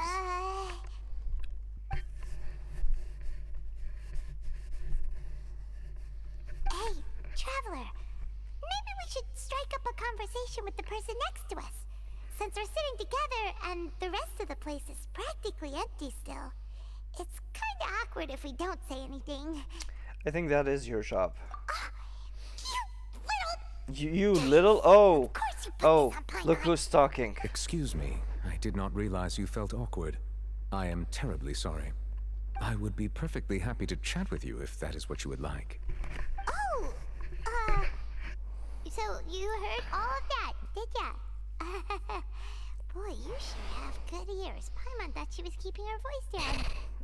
I'm wait, not surprised at all. Paimon's sorry. Paimon's the one who was being rude, talking under her breath like that. So let's talk. But what should we talk about? Oh, Paimon's got it. You're also here early and sitting in the front. Are you a friend of Linny's too? A friend, you say? Well, if Mr. Linney would like to be my friend, I would be more than happy to reciprocate. Oh, so you're not friends with Linny then? Oh, this is getting more awkward by the second. Paimon nearly forgot to make her introduction. Nice to meet you. Paimon is Paimon, and this is the Traveler. We just arrived in Fontaine. It is an honor to meet you two. I have heard of your deeds across Tevat. And as required by proper etiquette, I will also introduce myself. I am... Oh, Monsieur Nervillet. What an honor it is to have you here to see my show. Ah, Mr. Linney. I should say it is in fact an honor for me to see your performance in person. Wait, Nervillet? Could he be... Yep. I saw you all chatting just now, but it seems you still don't know who Monsieur Nervillet is. Nervillet. Allow me to introduce you to Fontaine's Chief Justice. That seat is always reserved for him. It wouldn't be too much to say that he's the symbol of justice and honesty here in Fontaine. Whoa! Sorry for being so rude just now. Paimon had no idea you were such an important person. No offense taken. Being Chief Justice is merely what I do for work. Eudex. Nearly every person has their usual reserved seat, so I'm not so special, really.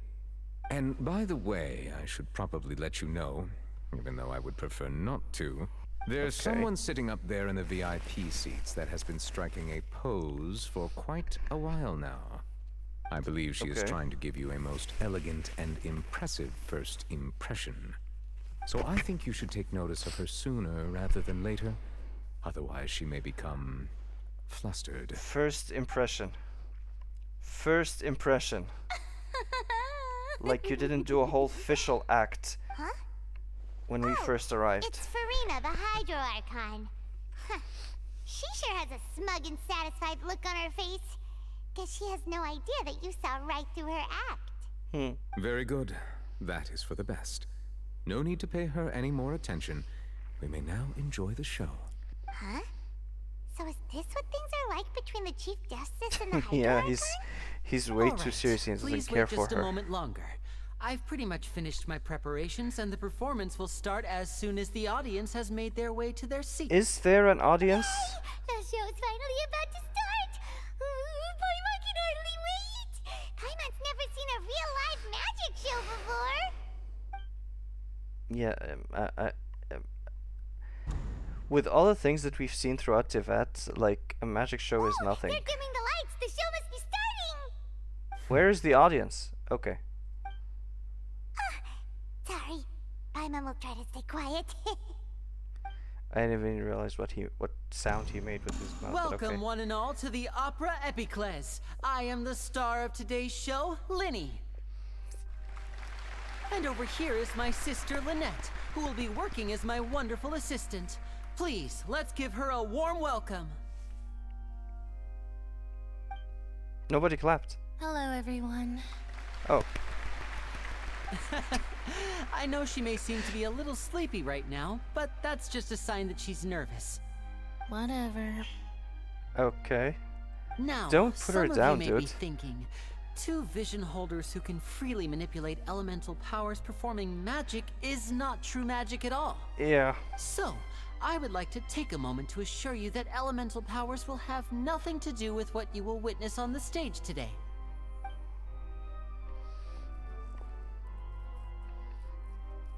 Both Lynette and myself have removed our visions for the show. That way, even the gods won't be able to help us. Okay. Oh, good point. That's what makes the show real magic. Now, without further ado, let the show begin. Lynette will now exit the stage to make some preparations. I know you might miss her, but don't worry. She'll be coming right back on stage momentarily. Perhaps in an unexpected way. I'm sure she'll be stealing the spotlight soon enough. Oh, and before I forget, there's one more thing I should say. You never know what can happen in the blink of an eye. Okay. A magician's greatest skill is making things disappear or appear. The possibilities are endless.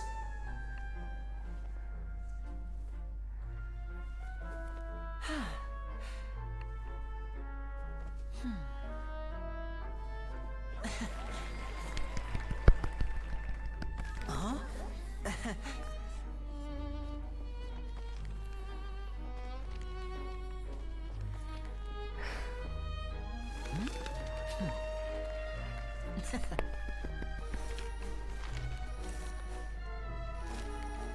But this isn't what you came for. These little tricks, so lame. You've seen them all before. So it's time for something truly extraordinary, don't you think? Please. This one's a little tricky.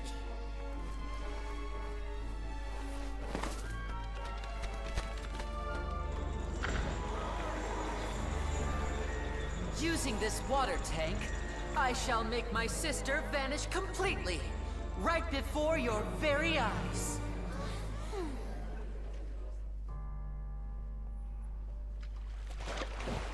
Okay.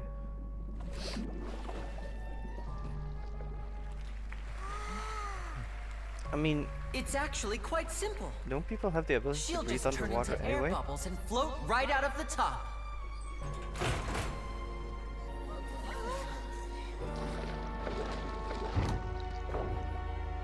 Oh no! I told them to check all the props carefully. With the lid on, even air can't escape. An amateur magician would be getting very nervous right around now. Oh, he's saying these things out loud. Luckily, it's me on stage, so let me show you what a true virtuoso can do.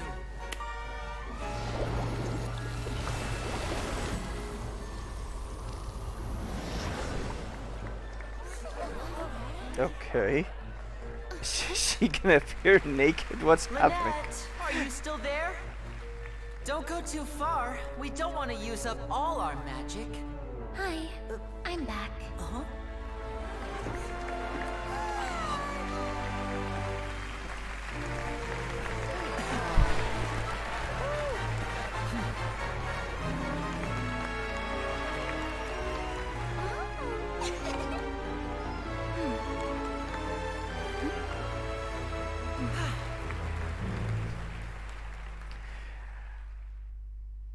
Okay. Shortest act ever. Whoa! What in the world just happened? How did he do that? Paimon didn't seem to do anything. Wasn't Lynette inside the water tank? How did she disappear and then reappear out of nowhere? If he could see easily through his tricks, then that would mean that his skills are still lacking. To appreciate magic, you should focus on the show happening on stage, rather than getting caught up in trying to see that which has been intentionally hidden. Paimon couldn't believe her eyes when Lynette reappeared. Amazing! Thank you everyone. I'm glad you enjoyed that performance. But our magical journey has only just begun. I've prepared even more astonishing surprises for everyone here. The magic of transformation and disappearance can go far beyond what you've just seen. Okay. Isn't the cat part of his... I'm sure many it's of not you part are of his thinking vision that now. escaping the water tank was impressive enough. But Lynette is still my assistant after all. Okay. In which case, I have ample time to make all necessary preparations. So, for my next trick, I will require the participation of one lucky audience member. Paimon. Please, if my assistants could bring out the magical boxes now. There are 2 boxes and only 2 boxes. One is here, and one is there in the aisle among the audience. The Prestige movie. I'm I'm just sure remembering many that. of our clever audience members have already guessed our next magic trick. A swap! Our lucky audience member and I will each enter a magic box. After 1 minute, we will each emerge from the opposite box. Now please, everyone pay very close attention to the box you see here. Don't give me any chance to make a move. That's exactly the Prestige trick. They're gonna go under the box, switch places, and then go up again. I'm sure we can spot how he does it. Yeah, I think the thing about this trick that as soon as they close the boxes, they drop. There's like a fake floor. They drop through it, switch places, and then there's like an elevator or whatever that pushes them up again. They go up, close the fake floor, and yeah, that's pretty straightforward. Okay. The lucky audience member will be generated by this random number selector. It selects numbers entirely at random. Even I don't know who will be chosen to participate. Now That then, could be a lie. Let's begin. You're like, Let me see. Oh, row 7, seat 3. Congratulations! You now have the chance to experience magic firsthand for an entire minute. Please, come forward. My assistant will take you beside the magic box. is the audience member gonna go into the box? I'm sorry, it might be a little cramped inside, but no need to feel nervous. Okay. We've carefully arranged everything for you to be as comfortable as possible. You don't need to do anything, but no matter what strange things may happen, don't come out of the box. Is she gonna If come the out magic is interrupted, 80 years who old? knows where you might end up? You might even find yourself in the Fortress of Meropide. Oh. Okay. Okay. She's not interested. All right. Before I enter the magic box, there is one more thing I need to ask the audience to do. Could you all give me a countdown? Like this. 60, 59, 58. Just keep counting down. 56, You can go a little 55, faster or slower if you like. 54, I won't be able to see anything in the pitch black 52, box, so I'll be relying 51, on your voices to know when time is up. 49. Oh, and no tricks now. If you quickly count from 60 in just 30 seconds, then I'll be in a tough spot. Okay. Ooh, Paimon kinda wants to count faster after hearing him say that. You couldn't even if you wanted to. No, that won't do. I can see it in your eyes. You still can't be trusted. Let's practice together. Come on, repeat after me. 60, 59, 59, 58, 57. 59, 58. That's right, perfect. Keep it going. All right, I'll see you all on the other side once you've finished counting. Are we gonna wait a full minute? 54, 53, 52. 52. Huh? Why aren't you counting, Neverlet? I am counting in my head. I think things are exciting enough in here as it is. Merely a consequence of my identity and personality. Do not worry about me. Just enjoy the show. Yep. Oh, alright. You look so serious that Paimon thought you might be feeling uncomfortable or something. 40, 39, 38, 37, 36, 35, Mr. Linney, 34, are you all right in there? 3, Is 32, everything ready? 31, Yes, I'm fine, 30, I'm fine. I'm 29, just double checking the 28, direction of the magic. 27, It would be a 26, disaster if we get 25, sent to the wrong places. 24, For 23, example, 22, midair right above the 21, audience. 19, 18, Even though he's 17. saying that, Lenny doesn't seem nervous at all. I think it's all part of the show. So, oh, something. What was that noise? Did you hear it too? It was just to divert our Not attention. sure. Anyway, it doesn't seem like anyone's worried about it. Yeah. We should be at 10 now. 25? Okay. What's wrong, Mr. Linney? I can still hear you moving in there. I seem to have accidentally knocked over a decoration. I'm trying to fix it, but it's pitch black in here. I can't tell left from right. Never mind the decorations. There's no time for that. The show is what's important. No, that's unacceptable. I want my show to be perfect. Don't worry, we still have 20 seconds. Is that Here's like the counting. OCD, ADHD? Or is this part of the act? It seems things aren't quite going as planned. I apologize, everyone. Okay. It feels like you're all starting to count faster, but that's alright. I know it can be tiring to do such a long countdown. 10 seconds and change is still plenty of time. You're talking. 10! Almost there now. Whew. Swapping two people is harder work than you might think. Even a master magician like me can't guarantee I'll get it right the first time. Hey, wait! Is this the back one? I can't tell. They both look the same inside. Huh? No, that's not it. I'll try again. 7! Hey, slow down! Honestly! 5! 4! 3! Whoops! That doesn't count! 0!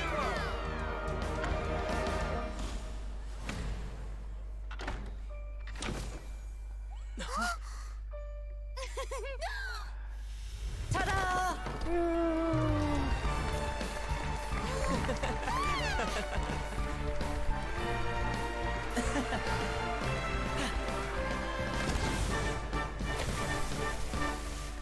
The woman is not gonna come out.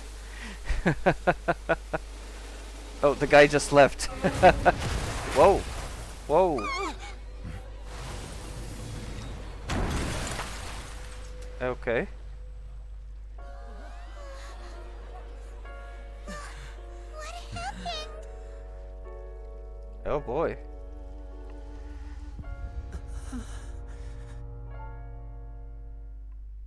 Okay. Huh? Is this part of the show? Excited Mr. audience member. You're going to use magic to fix the stage now, right? What happened? Oh no. Maybe this isn't part of the show. The girl was still in that box, right? This performance is over. Medical staff with me. Guards, secure the scene and detain all the performers. Guards, seal the G-A-R-D-S? exits. No one is allowed in or out at this time. Yes, that's right. If this was just an accident, then we must investigate the cause. But if this was all part of some scheme, then those accountable will not escape the judgment of the God of Justice. Okay. No need to be alarmed, you two. We'll get to the bottom of this soon enough. Is that how you spell guards, or is that Unfortunately, this is the person who is in the magic box has been pronounced dead. Oh. His name was Cowell, one of the assistants in Linny's magic What troupe. about the woman? Apparently, the fireworks on stage ignited the ropes that were suspending the water tank, which Okay. then caused the tank to fall onto the stage.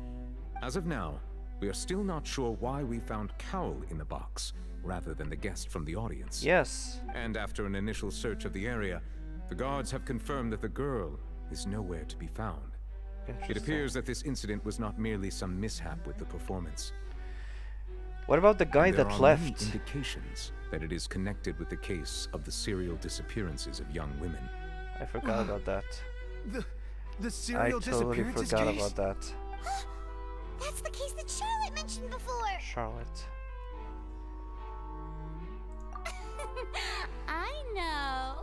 I know the truth.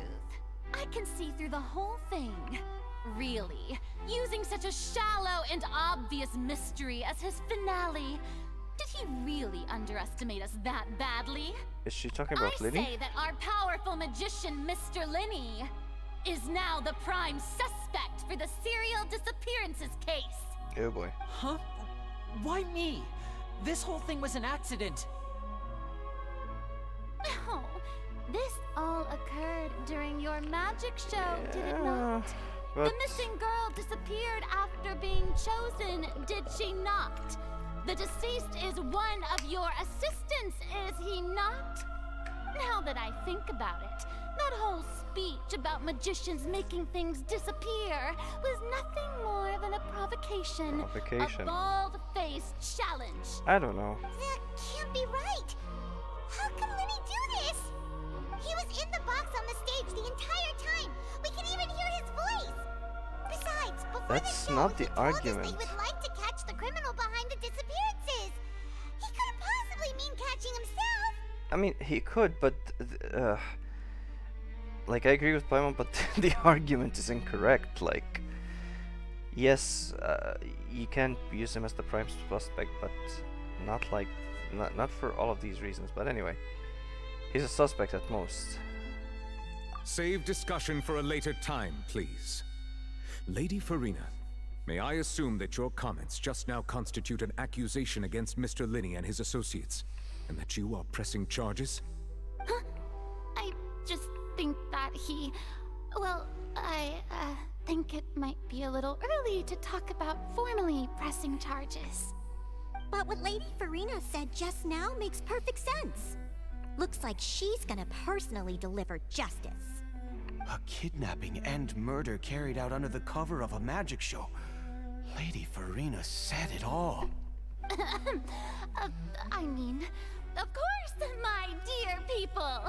But what excites me even more than the obvious truth before our eyes is the opponent I'll be facing. That's right. I mean you, Traveler. You'll support Linny, won't you? After all, he was I don't the know one why who I helped get you the thrown first into these time we met. situations. Like, okay, yes, I know that I was his friend and everything, but come on, man. Ugh. Then there's no problem at all. You know, the Traveler and I already had a duel the first time we met. But with Linny's help, our little duel ended in a draw. Draw? But draws really are the most boring possible outcome. So, no more draws. Between the two of us, there must be a clear winner and loser. And what better place to hold such a riveting showdown and decide the true victor than here, on the grandest of stages, the Opera Epiclese. It wasn't a draw. She obviously I lost wanted to say it, I really wanted to say it, understand. but... Charges have now been pressed, and as such, a trial is in order. Technically, Linny helped us, Well, so Traveler, I agree to seems the Lady draw. Farina has set you in her sights.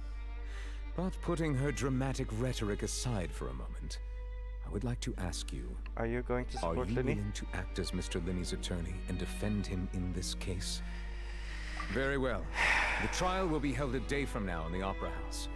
Both sides may investigate the scene to build their cases and search for the truth. Linney and his troupe are all potential suspects and shall remain within the Opera House. The audience may begin to leave in an orderly fashion once they have been cleared by the guards. A day isn't that long. Let's see what kind of case this big shot Outlander can build in such a short amount of time. Why are you all shitting on me? I mean, I'm really quite looking forward to hearing you put me in that position, then you shit on me. Linny! Sorry about everything that happened just now. Were you frightened? Of course! Who wouldn't be scared after witnessing an accident like that? Yeah, I'm a little shaken up myself. How could this happen? And poor Cowell. Cowell as in I Simon know you Cowell? Is already this a claimed dick? that you would defend me, but now it's just us talking. Tell me, do you think I could possibly be the murderer? I'm gonna say it's hard to say. Even I'm not sure what happened, so I can only imagine how difficult it is for you to grasp the situation. I'm sure everyone sees me as the biggest suspect at this point. But, if you ask me, the whole thing is mysteries layered upon mysteries, such that all that's left is confusion.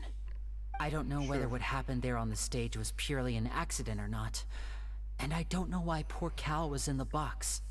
As for how that girl chosen from the audience could suddenly disappear, I'm afraid I don't have any answers either. If someone tampered with my performance, then we need to figure out what they did. Even a skilled and knowledgeable magician like myself couldn't pull all that off in just 1 minute. Which is precisely why we need to investigate. As this book says, the impossible could not have happened. Whatever happened must have been that which is possible. Is that Sherlock Holmes? I feel like this is a variation of Sherlock Holmes. Where did you get those Paimon glasses? bought them when we were reading at the bookshop in the city earlier. Pretty cool, huh? Don't worry, Paimon used her own savings to buy them. It wasn't from our travel funds. I think they look cute on you, Paimon. You have good taste, Lynette. That's the right attitude. Feeling depressed isn't going to help me now. I need to get back to my normal self. We need to But with investigate. the guards watching our every move, it's going to be especially difficult for Lynette and I to prove our own innocence.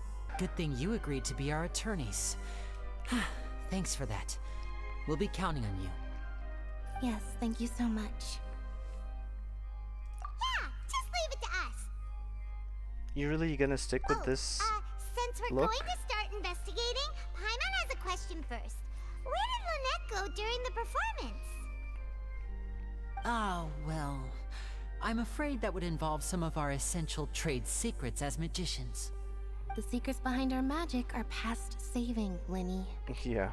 I suppose you're right.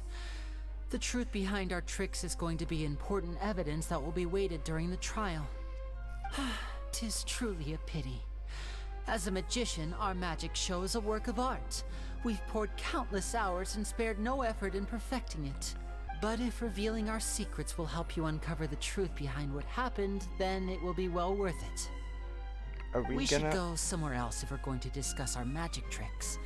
We'll go speak with the guards, and in the meantime, you can go investigate the stage and the seating areas. Alright. Let's go have a look while the investigation teams are still here. Detective Paimon is on the case. Let's do it. Hello, officer. How's the investigation going? We're lenient as I attorneys. see. You must be the traveler that Lady Farina mentioned. Listen, I'll be perfectly honest with you. I'd avoid getting mixed up in this whirlpool of a mess if I were you. Huh? What do you mean? Come with me and you'll see. The evidence is pretty damning. The deceased is one of Linny's assistants named Cal. Even though he hadn't joined the troupe long, he was hardworking and everyone generally liked him. The assistants are usually in charge of setting up and inspecting the props, as well as assisting with the show and keeping the crowd engaged.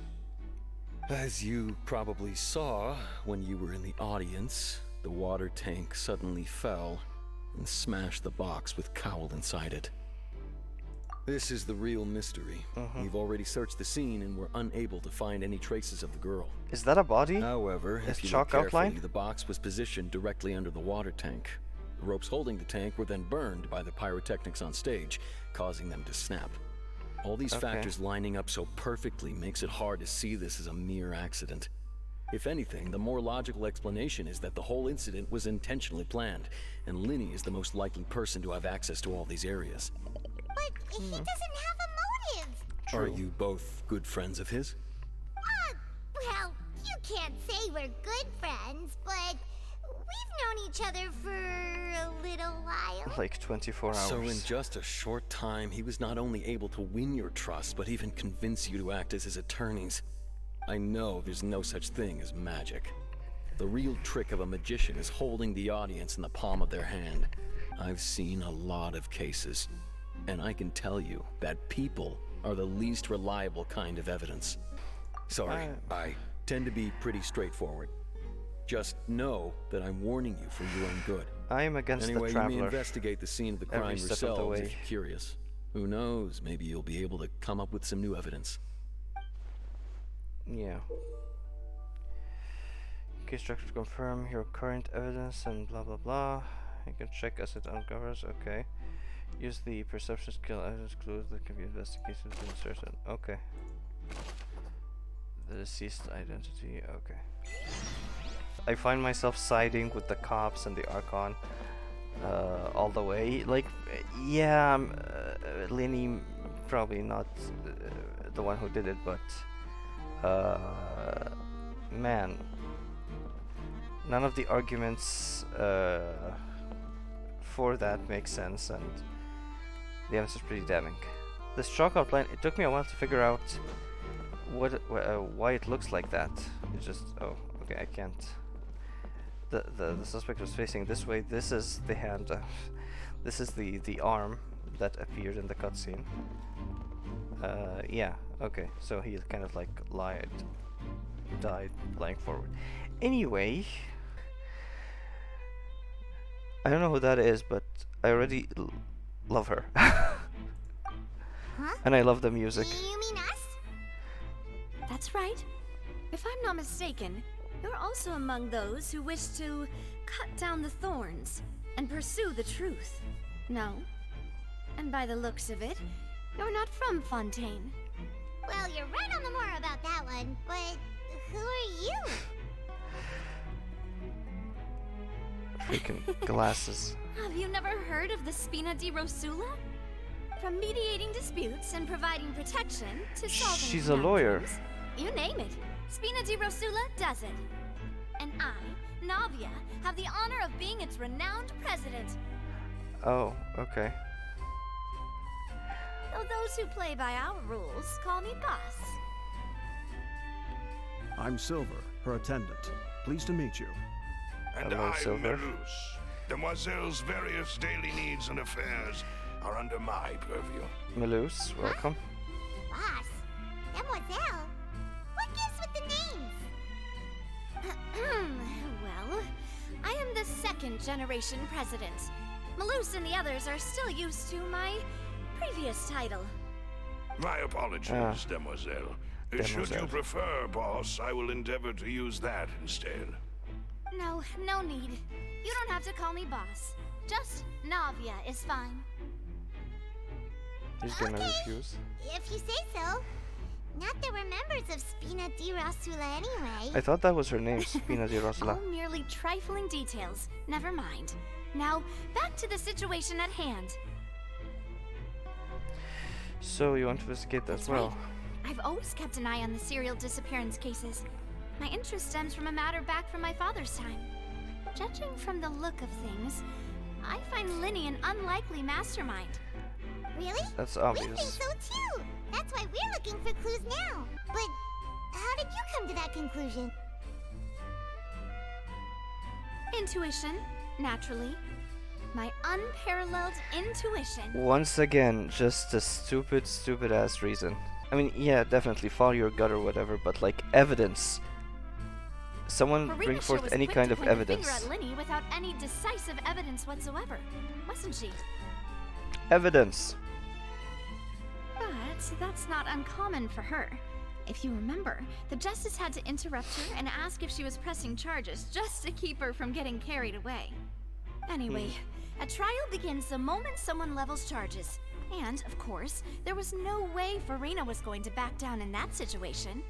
Sounds more like you just don't trust the Hydro Archon. Uh-huh. Well, what's your opinion?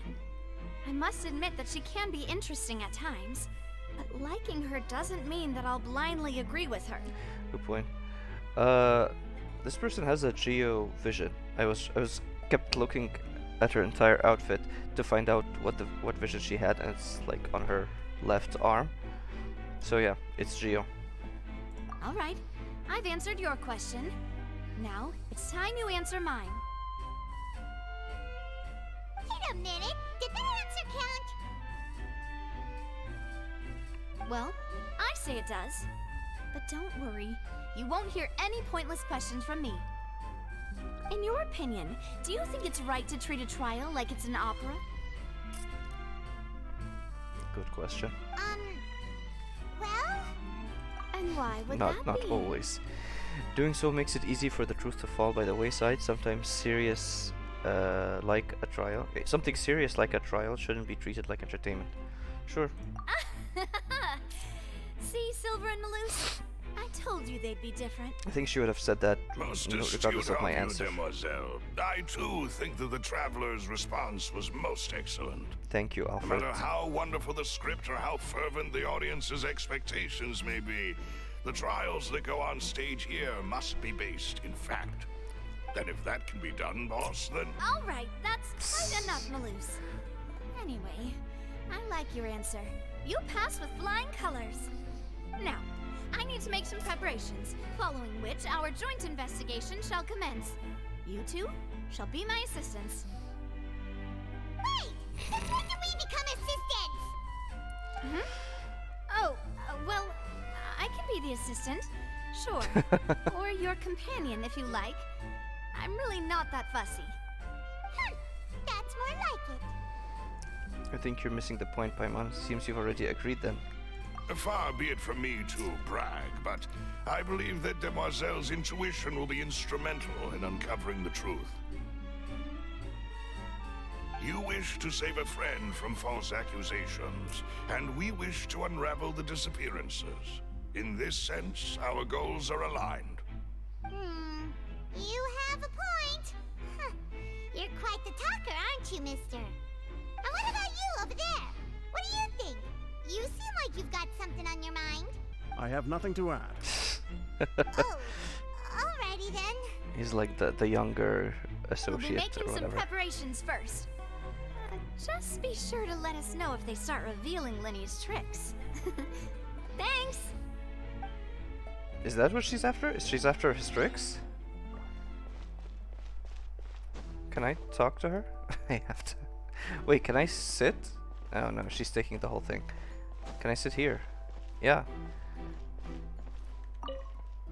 Speaking of that, Whoa. I think magic shows would be very popular in Poisson.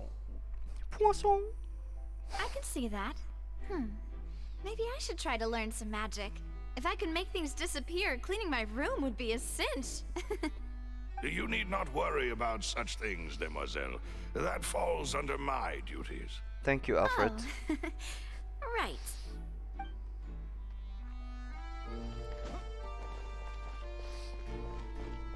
Okay. It's press E for intuition.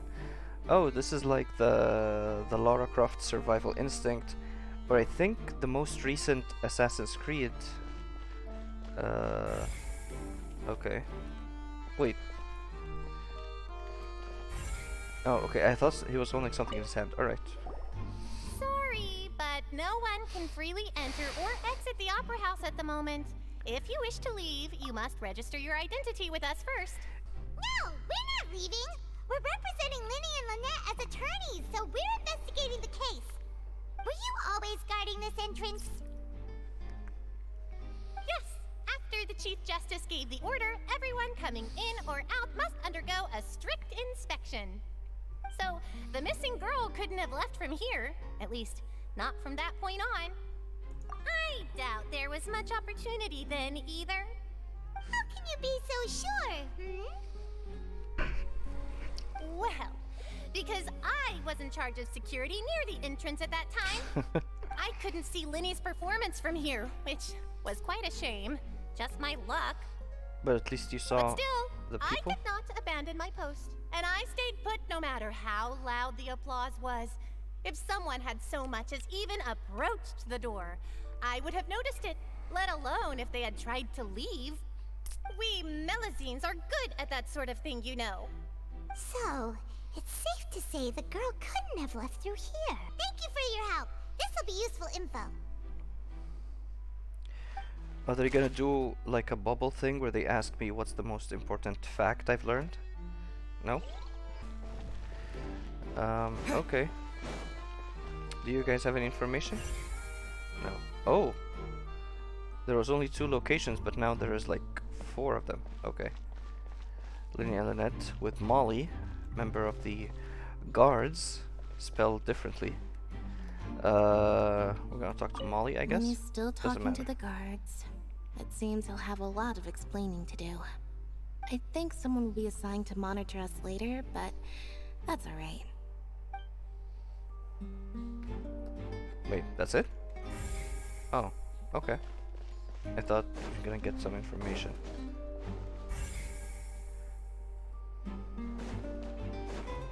These 2 conspiring in the corner. Nothing? Nothing. Okay. Examine the magic box. Yeah?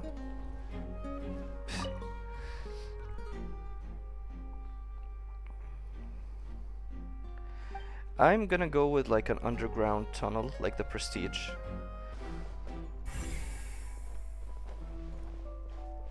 Is this guy like a guard or... I don't know. I see that you're investigating the area. Well, it just so happens that I'm interested too. If you find any new and interesting leads. There it is. um. Okay, and this is the one person I talked to. After the incident happened, only those who had their identities cleared by the guards. I keep thinking it's Grays or something. Okay. The deceased's identity. The angry or tired looking guy. Okay. Be sure to share them with me, alright? We don't have too many thoughts yet. Who are you? Why should I share them with you? Then why don't I tell you my hypothesis first? The way I see it. It all started with that loud thud. The thud? Oh, you mean the sound that happened during the countdown? Mm-hmm. Yes, exactly. It wasn't terribly loud, but I suspect that most people heard it. It's just that everyone was awaiting the results of Lenny's trick with bated breath, so no one paid it much mind. But now that the incident has happened, the thud has become an important clue. That makes sense. So, what do you make of it? I'm of the opinion that it may have been the sound of Lenny's accomplice. Lynette, perhaps. Jumping atop the water tank, or something like that. No, when the I think it pyrotechnics was... went off, she cut the rope, sending the water tank crashing down. But wasn't the noise we heard too loud for that? Perhaps the balance wasn't right, leading to a particularly rough landing. The thump or whatever it wasn't loud. It sounded like muted or something. I thought it came from inside the box. Something is in my eye. It sounded like it's coming from inside, not from outside. I don't know why everyone says it's from the outside, but that did sound like that to me. But anyway, then wouldn't the water tank have started to swing a bit in that case? That's true. That's true. I suppose I must reconsider. That does remind Paimon, though. What was with that sound? The thud. Audible. It's thump or thud. Okay. That many audience members heard. Okay. That's not much of a thing, but okay. So let's actually investigate this area. Okay. Lots of stuff. Damaged magic box. We looked on the scene after the guards completed their investigation. Located now. Water tank must have struck. Okay. Alright. The white line. Let's remove the auto for now. This is where the magic box was struck. If Cowell weren't inside the box at the moment, he might have touched the falling water tank. Just unimportant facts. So this is the rope that broke and caused the water tank to fall. The rope looks pretty durable. How can it be burned through so quickly by fireworks? Either Lenny didn't realize this was a safety concern. Why are you suddenly so serious, Traveler? This looks like pyro. Whoa. Look! This bit is made from different material! Most of it was burned away, but there's still a little bit of it left. Like a type of flash cotton. So if a rope meant to hold something was made with that kind of material in it, then that means... This was a murder. Why don't you write all this down? Let's take notes. Showing the location of the rope or snap is flammable material. I'm trying to figure out, is Paimon Watson, like, I think in some iteration of Sherlock Holmes, Watson had like eyeglasses and a mustache, but I don't know, I'm just, maybe I'm remembering something else, I don't know. Oh, I pressed the wrong button. Okay. Maurice. Standing there. What are you investigating? The other door. Oh, this location has also been cordoned off because the Magic Troop members are currently considered prime suspects. The investigation team is still collecting evidence. The seats were all booked in advance, so we were able to deduce the missing woman's identity by checking the guest list. Great. Can you tell us who she is? It's not like this is confidential information. We will publish it later anyway when we petition the public to help us find the missing person. Okay. Her name is Halsey. She's Halsey. a painter from Fontaine who's made a bit of a name for herself.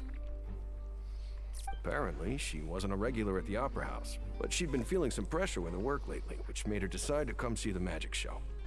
The Magic Troop members all claim not to know her. We have looked into her social connections.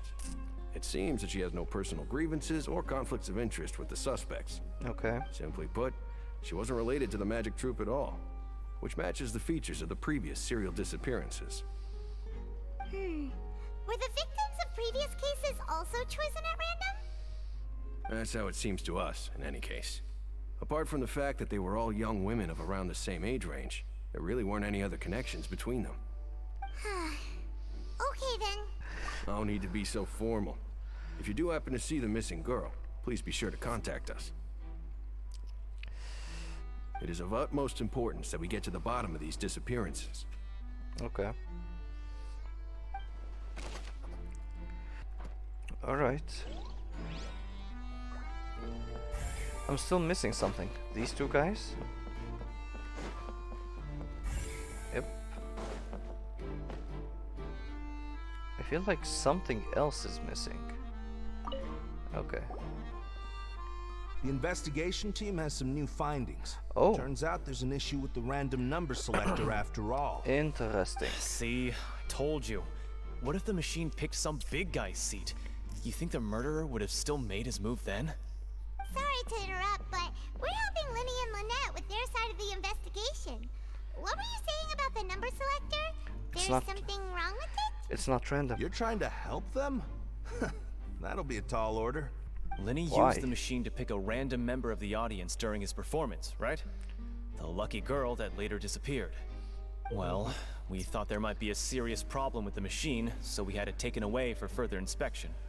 It turns out that the seat number it picked wasn't random at all. The machine picks that same number every time. I'm sure you already know that you have to make a reservation in advance to get a seat, regardless of whether it's a trial or some performance. In other words, Linny knew who would be sitting where from the very beginning. Yeah. That much checks out.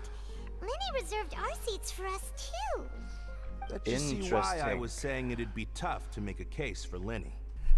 Even though it's bad for Linny's case, Paimon had better write it down. Yes, let's not omit any facts.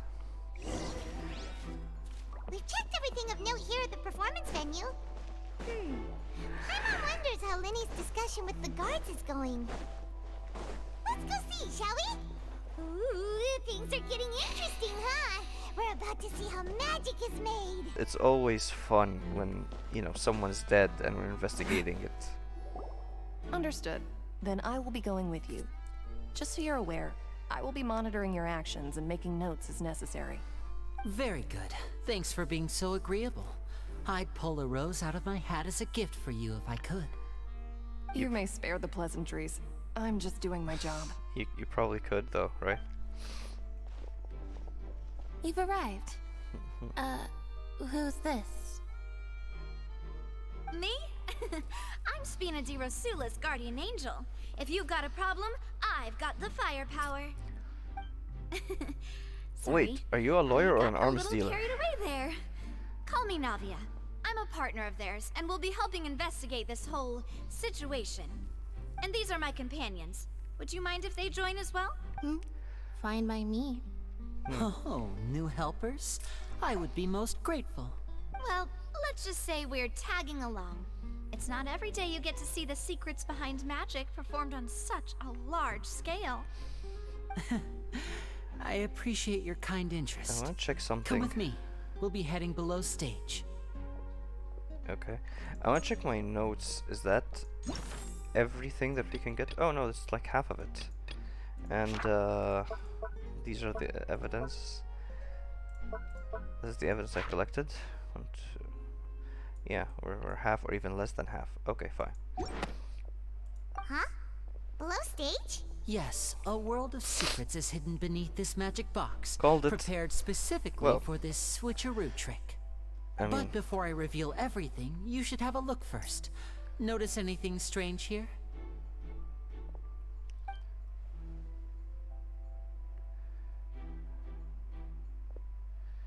I'm not trying to be dramatic. Remembering the details of a trick will help you understand the methods used to perform it more easily. Huh. Weren't there balloons and other decorations here? Yep. Where did all that go? Ah, Down. good eye. That said, you're still far from discovering the answer. The back of the door isn't the same. The back? You mean the inside of the door? What's different about it? Paimon didn't notice anything. Very good indeed. I thought you might not be able to catch that, given that you were sitting in the first row. The back of the this door. door was patterned. Those patterns are now gone, replaced by a smooth wooden board. So, if you put 2 and 2 together, what do you get? Exactly. All right, let's go. I'll tell you how it works as we head down. So yeah, there's 2 tricks to it, like the back of the door, but then... Oh, so there was a passageway under the magic box! Yep. I think the 2 boxes together. I knew you'd figure out most of it as soon as you saw It's this exactly place. the prestige. The 2 magic boxes are positioned right above the 2 entrances of the tunnel. See this flatbed trolley? Mm-hmm. The box with the lucky audience member in it would be shuttled over to the other side using the trolley. This trolley can raise and lower and even rotate, ensuring that the box will face in the right direction. I see. So that's the purpose of the box inside another box. Precisely. The inner box would descend after the audience member was put inside and be moved along the trolley, all while the outer box would remain on stage as if nothing had ever changed. So that's how you did it! This is interesting. That's how the Once audience the box member, was the lowered, missing girl... the trolley would store some energy through this device here, with which it would complete the rest of the steps. That's how the missing girl didn't know how the trick was made, but... I mean, I'm assuming that's how any audience member wouldn't, participant wouldn't know how the trick was made. But I mean, they would feel the thing lowering, they would feel motion, they would feel things going up. Like, just with regular perception, you could have figured it out. The audience member would only be able to feel some slight movements in the dark, and by the time she walked out, she would already be back on stage. Right! You were talking that whole time, and you even came out for a moment near the end! That's true. Ah, yes. A phonograph operated by Lynette was used to achieve that effect. My assistant and I had already scripted our conversation beforehand. When the countdown began, I had already gone to the opposite box via a tunnel using that ladder. And what about Lynette? Where was she? I was in the mezzanine space in the back of the box. Oh, interesting! That's how we were able to coordinate Linny's lines with the assistant. And, by the way, I was the one who walked out of the box at the end. I mean, we are twins. All it takes is a change of clothes and no one can tell who's who. Interesting. And that's my favorite part of this trick. Only Lynette and I can perform it. Nice. So that's how it all worked! Wow! Every detail you revealed was more amazing than the last! Yeah, a lot of thought was put into Lynette this. would briefly walk out of the box and then go back in, jumping into the tunnel and escaping before the box on the trolley could finish ascending. And then I walk out of the other box in the audience area, and the trick would be complete. The operative word here being would. But as you saw, Cal was in the box, not our audience member. She, on the other hand, mysteriously vanished. So she must have been We taken really don't know in how this that happened. corridor. If not for that interlude, this would have been an astonishing trick. I probably never would have figured out how you pulled it off. And yet, to think that someone was able to use this magic trick to commit a crime. Could we have a look around? I think we can come up with some more leads. This is the scene of the crime. So Linny and Lynette are not permitted to stay here. I'll escort them back up. Yes, of course. Okay. No need to be so strict now. I won't disappear into thin air, you know. I mean, you could. It's very likely. Thanks, everyone. We're counting on you. This is not a box. Yeah, okay. On stage magic box structure. Audience side magic box structure. Yeah, we already know everything here. I'm just gonna walk around for a bit. Get acclimated with the place. Figure things out. Before I figure things out. Can I press E? I can. Oh, okay. I'm gonna go for the vent. What is this place? It seems someone could fit through here. Yeah, that's quite big actually. Could this have been the suspect's escape route? Alone, perhaps. But if they had to Yeah. pull another person with them, the space would be too narrow. Yeah. But there are no other ways in or out of here. I'm going through the magic You're boxes. right. Let Paimon write that down. Okay. It's only impossible because you're thinking of another human being, but what if it's like one of those mecha things?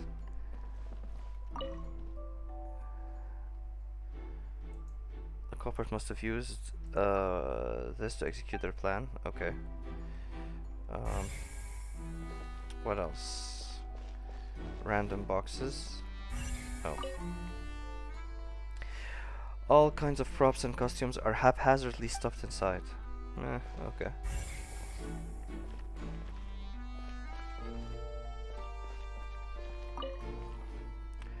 High precision is required to complete this magic show, and tracks are perfect for making the trolley stay on the designated course. Huh.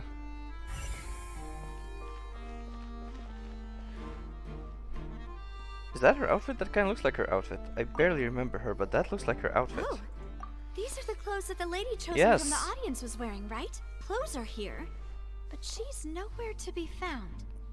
Right. And do you really need to do that if you're kidnapping them? Ugh. This is so confusing. Paimon doesn't want to be a detective anymore. The glasses. The young lady's clothes. Okay.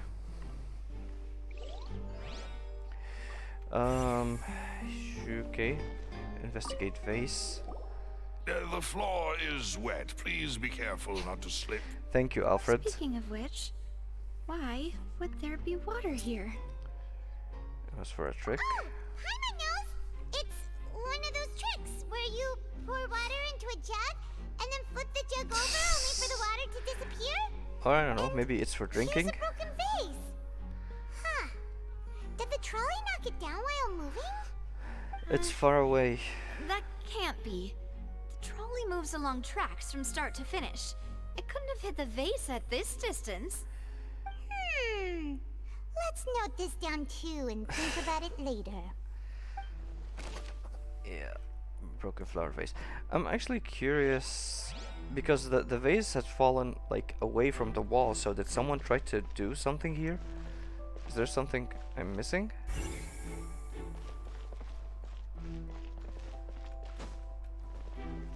Like, wait, no, no.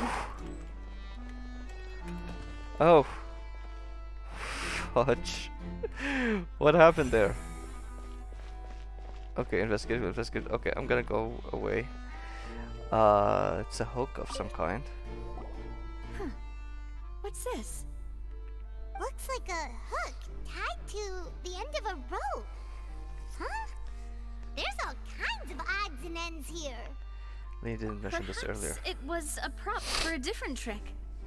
But why would it have been left here? Whatever it is, let's make a note of it first. Okay.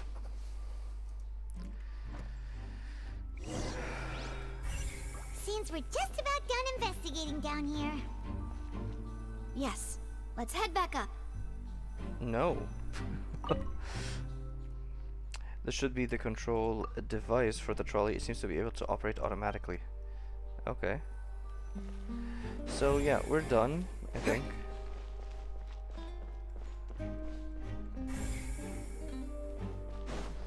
Okay, guess there's nothing else to do here.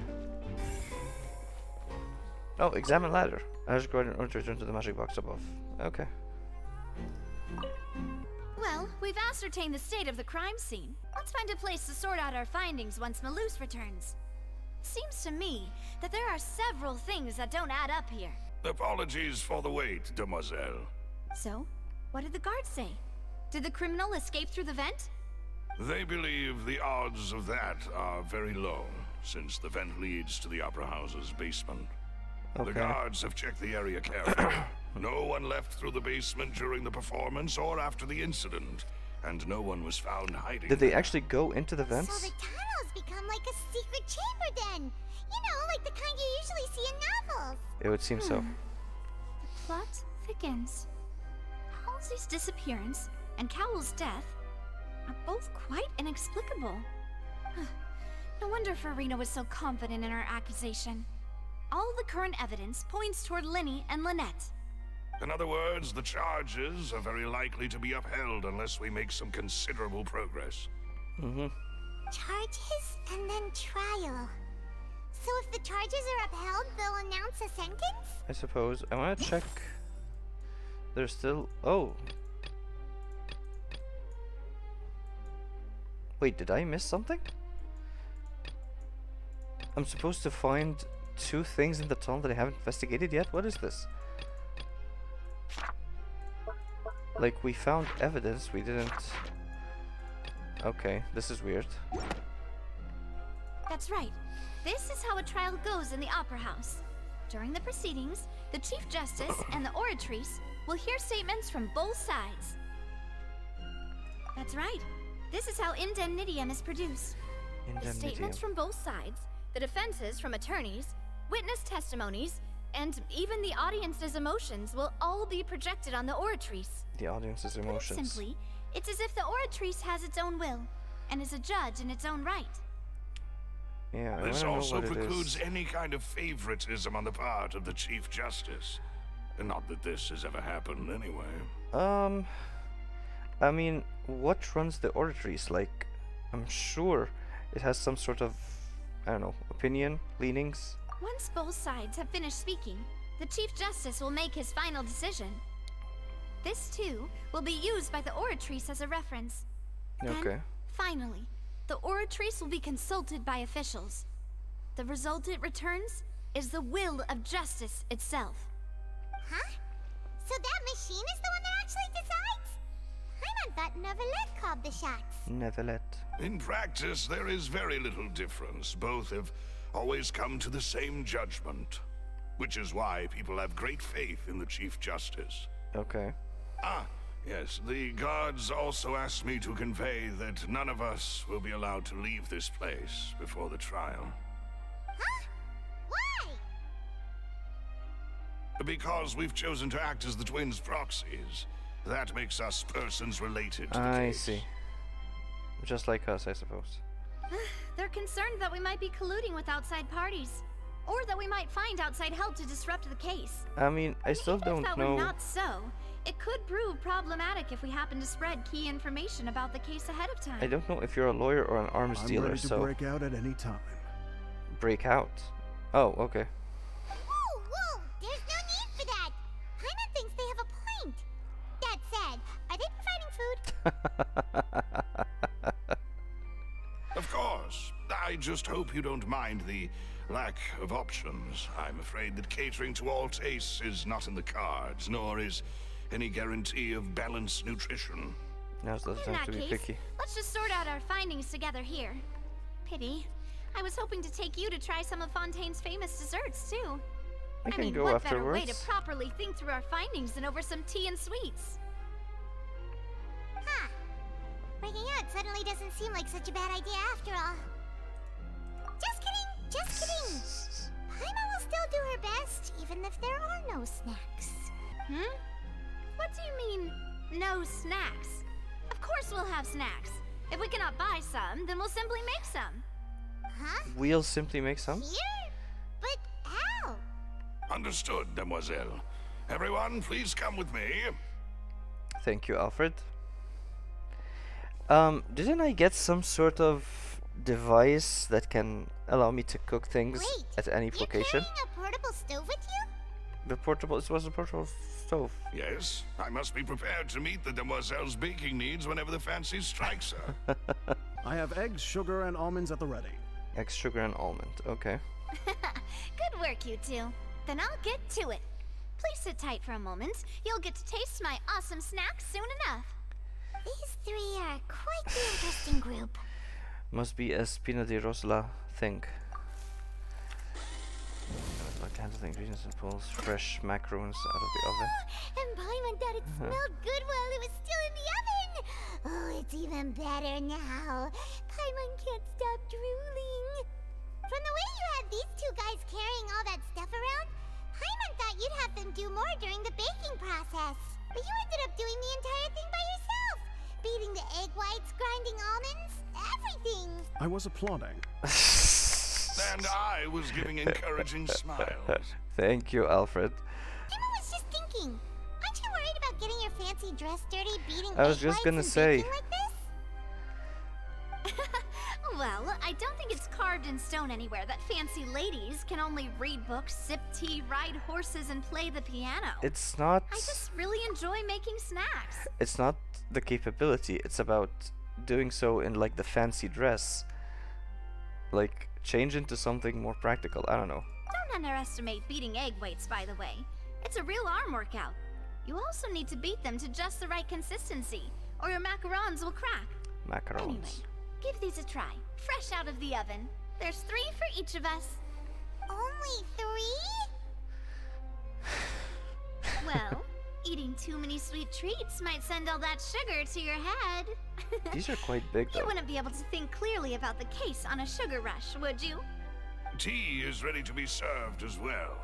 This is Demoiselle's favorite, strong black tea with a floral fragrance that clears the mind and lifts the spirit.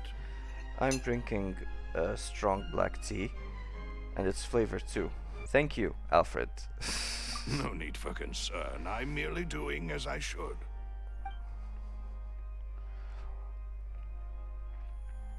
All right then. Down to business. As Paimon mentioned previously, the tunnel seems to be something of a secret chamber. However, we can assume they that warming Linny and up next to the Lynette were not stove? alone within it.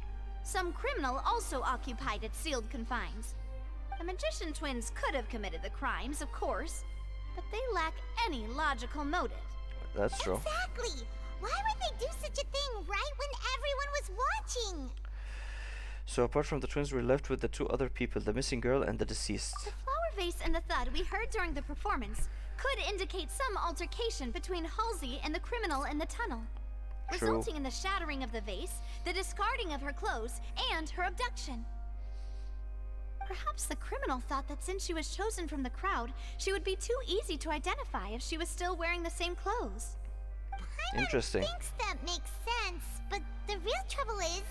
There's no evidence that this 3rd person even exists. Wait, what? Okay. True.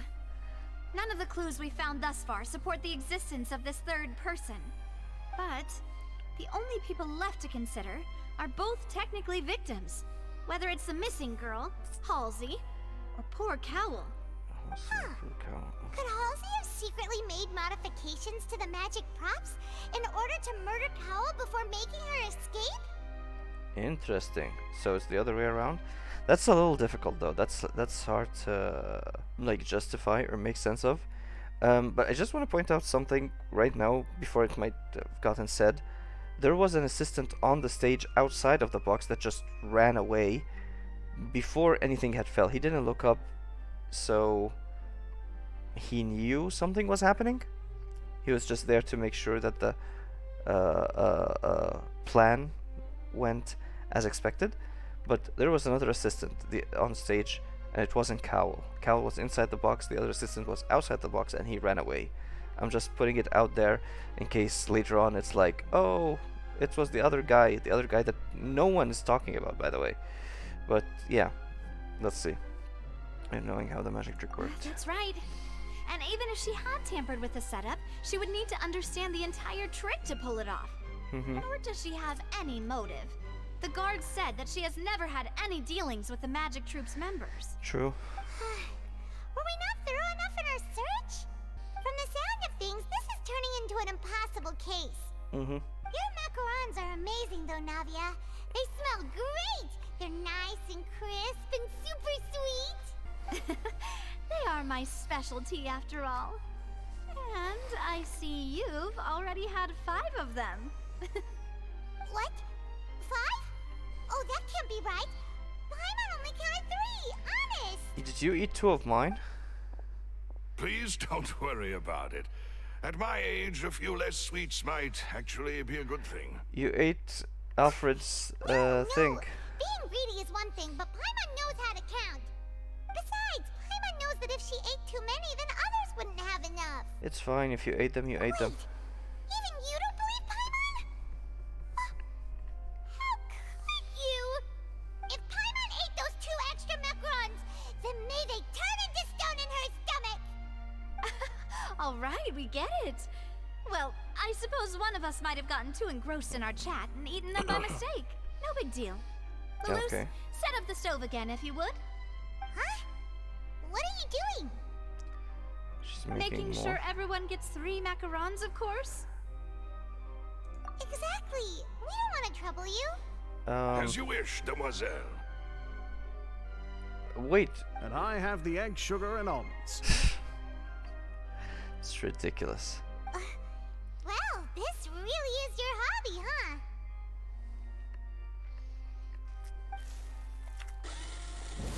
Second round of baking. The discussion follows does not yield much progress. Well, that's it for snack time. I'm going to have another look around the area. I don't know what we're looking for yet, but we've still got some time. As attorneys, I suggest the two of you think the case over again. Ah. It would be awkward if you got all tongue-tied on stage during the trial. Alright, thanks for your help, and for the snacks. It was nothing. A small task for the Spina di Rosula. Silver, Spina di Malus, Rosula. it's time to go. I'll be back if I find anything new. Probability of third person being involved. Okay. Alright, it's time to put our heads together. We've got to get our defense ready for the trial. Oh, it's probably gonna be a long and difficult case. There's no point in worrying about that now. We just need to prepare. Here, take Paimon's notes. They should help you review the situation. Hey, can I sit in her place? Yes! Okay, now I'll wait. It's at 8 AM, right?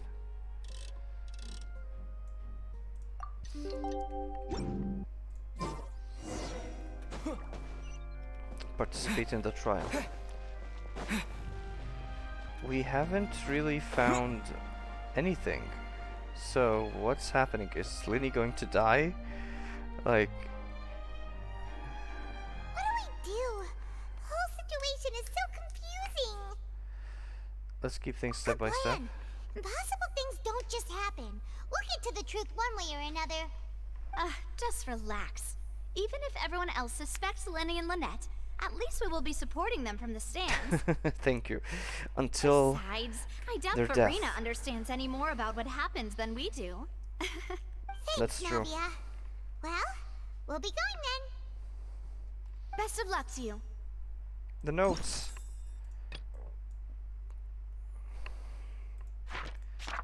So we still have 1 in the opera house and 2 in the tunnel. Okay. So there's further investigation. There has to be a further investigation. Otherwise, Linny's dead.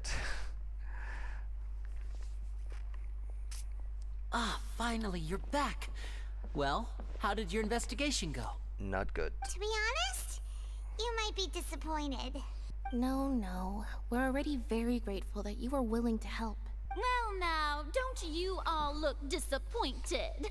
Don't tell me that your investigation came up empty-handed. That was to be expected, of course.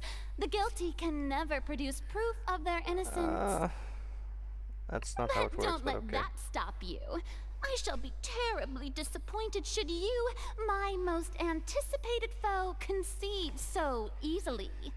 Since both parties are present, I declare that the trial regarding the magic show incident is now in session. Firstly, in order for the audience to understand the causes and results of the incident, could we please have Mr. Linny explain the trick? Okay. Yes, of course. I will explain while Lynette demonstrates on stage. All the necessary items have been prepared. Okay. We're gonna see the trick in action? Oh. Thank you, Mr. Linny. In that case, I take your statement to be that you ran to and remained hidden within the magic box in the audience stands once the trick began, and thus could not have committed the crime. Is this correct? Yes, that's correct, Your Honor. In that case, I call upon the prosecution. Lady Farina, do you wish to refute his statement in any way? Why, of course I do. Allow me to take the first shot and break this case wide open. Mr. Linny is clearly lying. Is that There is no way you could have been in the box the whole time if you were to abduct Halsey and murder Cowell. In fact, I'd say you were hardly in that tunnel at all. that's not evidence, that's just opinion. What's the game? The blue guy that points oh, I'm not gonna remember. Anyway, reference. That is simply your hypothesis based on the presumption that I'm guilty. Yes, you have no evidence. Is that so? And if I may ask, what did you hear while you were inside your box? The roaring countdown of the crowd, of course. That's how I kept track of the time and built anticipation for the finale. Uh-huh. And you didn't hear anything else at all? Nothing that might leave an impression of any kind? No, nothing. What is I she? see. But when the count reached 30 seconds or so, there was a thud. One so loud that I believe practically everyone heard it. Okay. Huh? Hey, hang on. Something's not right here. What? How could Lenny not know about that sound? Yeah, I'm sure he could have heard a noise that loud from inside the box. I was right by the box, and I definitely heard the thud. Look at those scales. Could those mean... They probably represent the orator's stance on the trial. Interesting. So because he doesn't know about the thump, the thud, the whatever, the noise, that makes him guilty? I don't... Well then, ladies and gentlemen, allow me to use the words of the magician himself. You never know what can happen in the blink of an eye. Indeed, it seems his alibi can also collapse in the blink of an eye. Of course, I have armed myself to do far more than smash your alibi. Confidence cannot go unfounded, and my foundations are rock solid. Tell me, I don't know. aren't you and Lynette actually from the House of the Hearth? House of the Hearth? The House of the Hearth? What is that? Oh, are you serious? I had no idea. Okay. No wonder they did something like this. Chief The serial Justice isn't happy. disappearances were the Fatsui's doing. Now it all makes sense. I I've got a mean, feeling that what happened on stage probably wasn't just an accident. yeah. Oh boy. That's irrelevant. Our identities have nothing to do with what happened. Okay. Indeed. Then perhaps you could tell us everything that happened during that 1 minute. Your first priority is to prove yourself innocent after all. I'm sure there is little that needs to be kept secret now. Unless your script already has holes in it. Are you gonna remember something? The Outlander is speechless. My, oh my, don't they look flabbergasted? Now comes the infighting and discord, I suppose. This was almost too easy. Well, good thing I made all those preparations. Seems the all-nighter I pulled last night is really paying off. Hey, Winnie. Why didn't you tell Yeah, us this before? I am losing confidence in them by the second. Order! Order! Mr. Linney, allow me to re-establish the facts. Lady Farina has raised 2 points. First, when the thud was heard in the Opera House, you were neither in the box nor the tunnel. Second, you and Ms. Lynette are both members of the House of the Hearth. So this could all have been set up beforehand. Yes. Plus, Child is here in Fontaine along with the other house operative. There must be some scheme at work here. Yes. I've been a victim of such schemes before, and now... Please answer my question, Mr. Linney. I'm sorry. Yes, they're true, Your Honor. Okay. I knew it. Well, that's it. We might as well move on to the sentencing already. What should we do now? Granted. Permission to speak. My client has withheld some key information. My defense cannot proceed. Yeah. In that case, what is your request? A brief adjournment. There are things that must be discussed. Is that really necessary? They're already as good as guilty. I mean... The defendant deceived their own attorneys. What is there left to discuss? Order! Order, I say! Your request is reasonable, and we shall adjourn. This trial will reconvene in 1 hour. So you would stick to Mr. Linney's defense even after knowing what you do now? You certainly have more professionalism than I thought. It's not professionalism, it's self-preservation. Dear audience, let's allow the joy of victory to steep for a little while longer. This is such a mess. I'm not on their side anymore.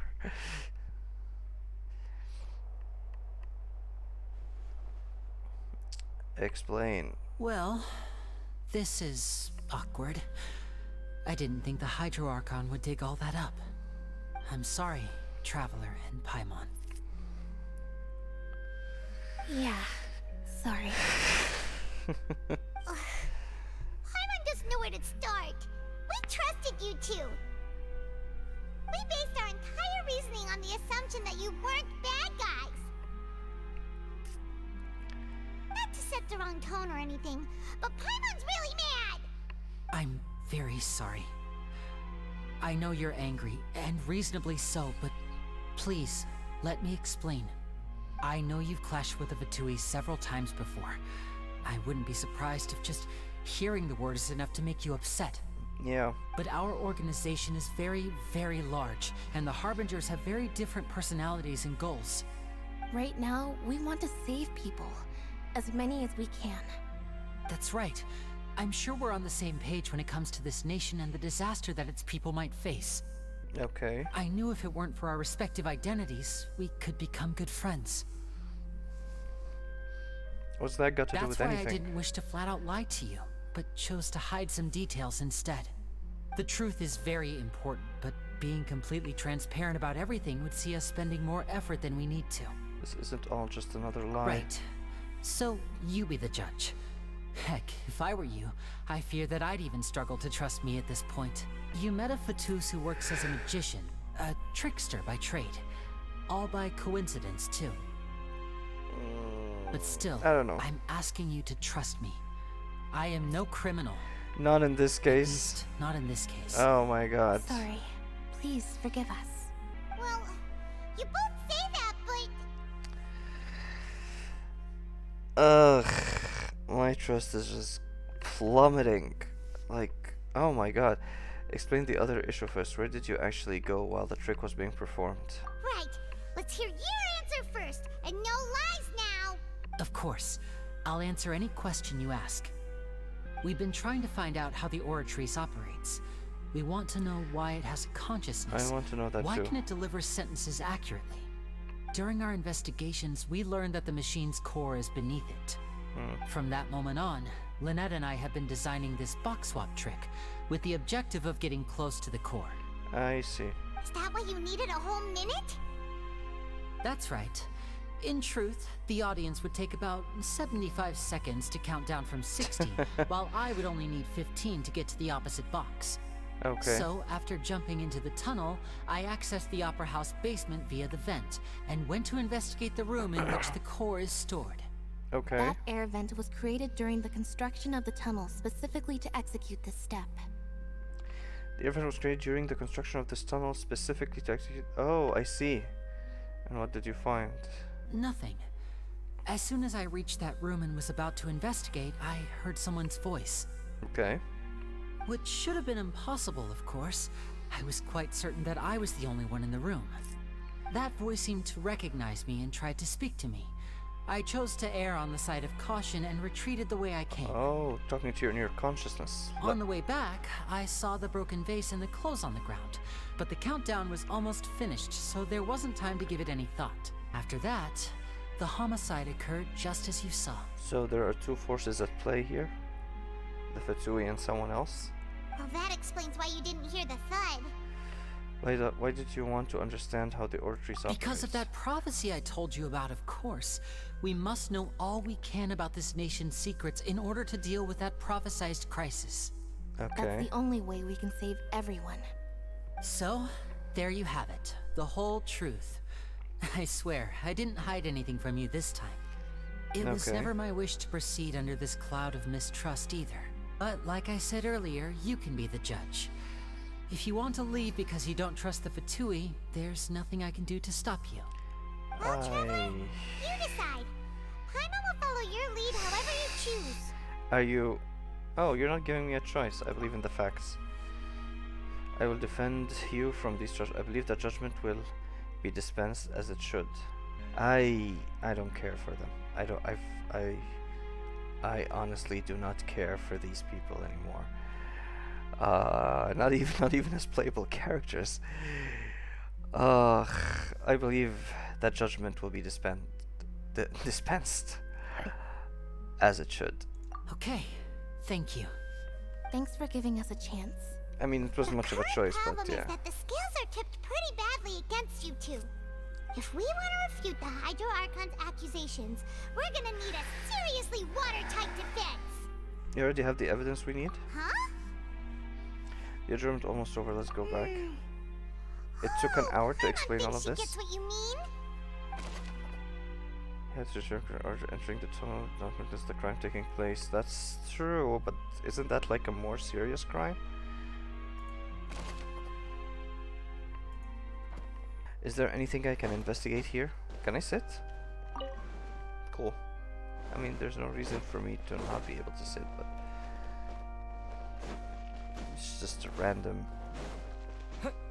room. Okay.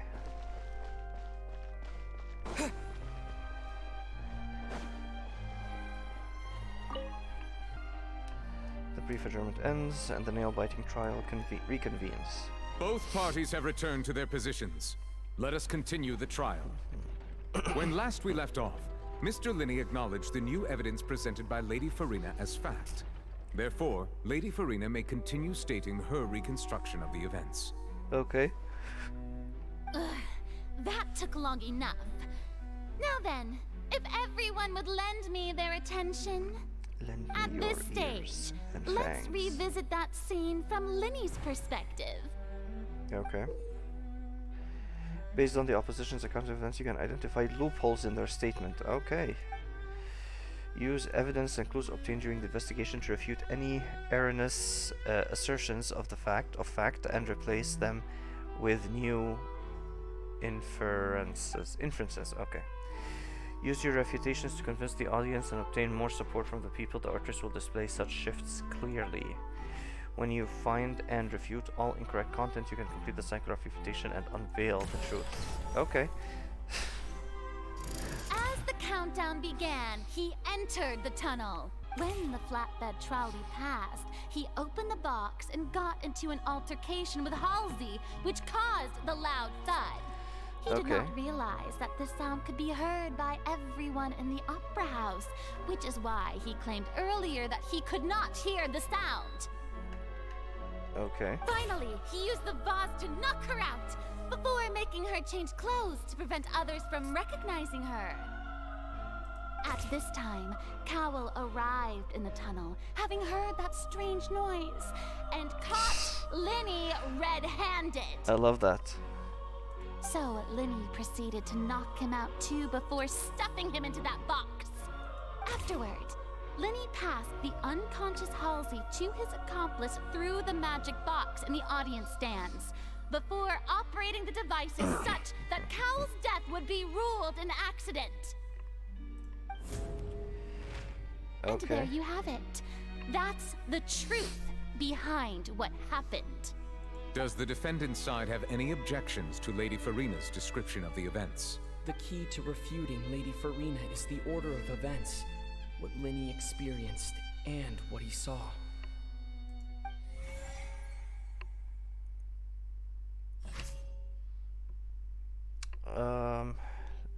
Linny entered the tunnel as the countdown began. I think there shouldn't be loopholes here, right? He headed to the chamber containing the Artrace core upon entering the tunnel and did not witness the crime. Yes, this is what happened.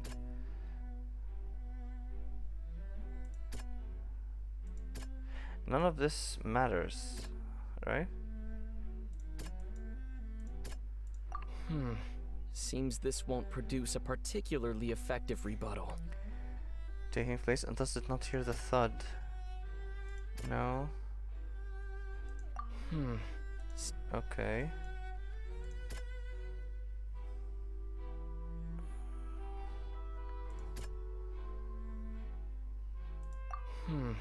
Seem.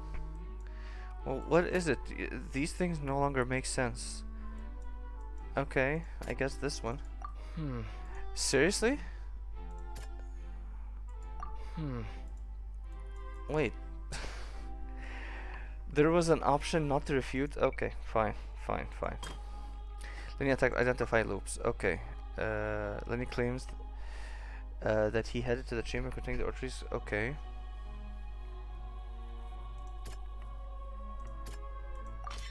According to Lenny, he left via the vent after entering the tunnel. Yeah. He couldn't have had that altercation with Halsey. Yep. Okay. This ruined me. Lenny kidnapped Halsey, identified loops. Lenny claims that he headed to the okay, we already did that. It's not gonna be this. He claims to have heard a mysterious voice. No. Lady who went missing were found in the tunnel. The reason remains unknown. I think that might be it.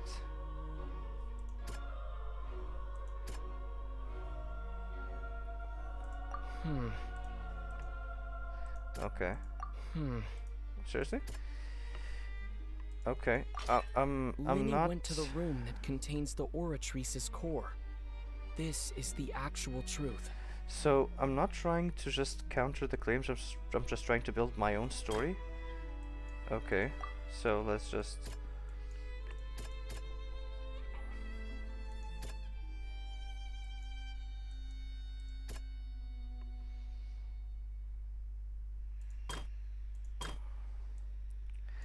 The existence indicates that when Lenny returned to the tunnel, the crime had already taken place, and all Lenny saw was.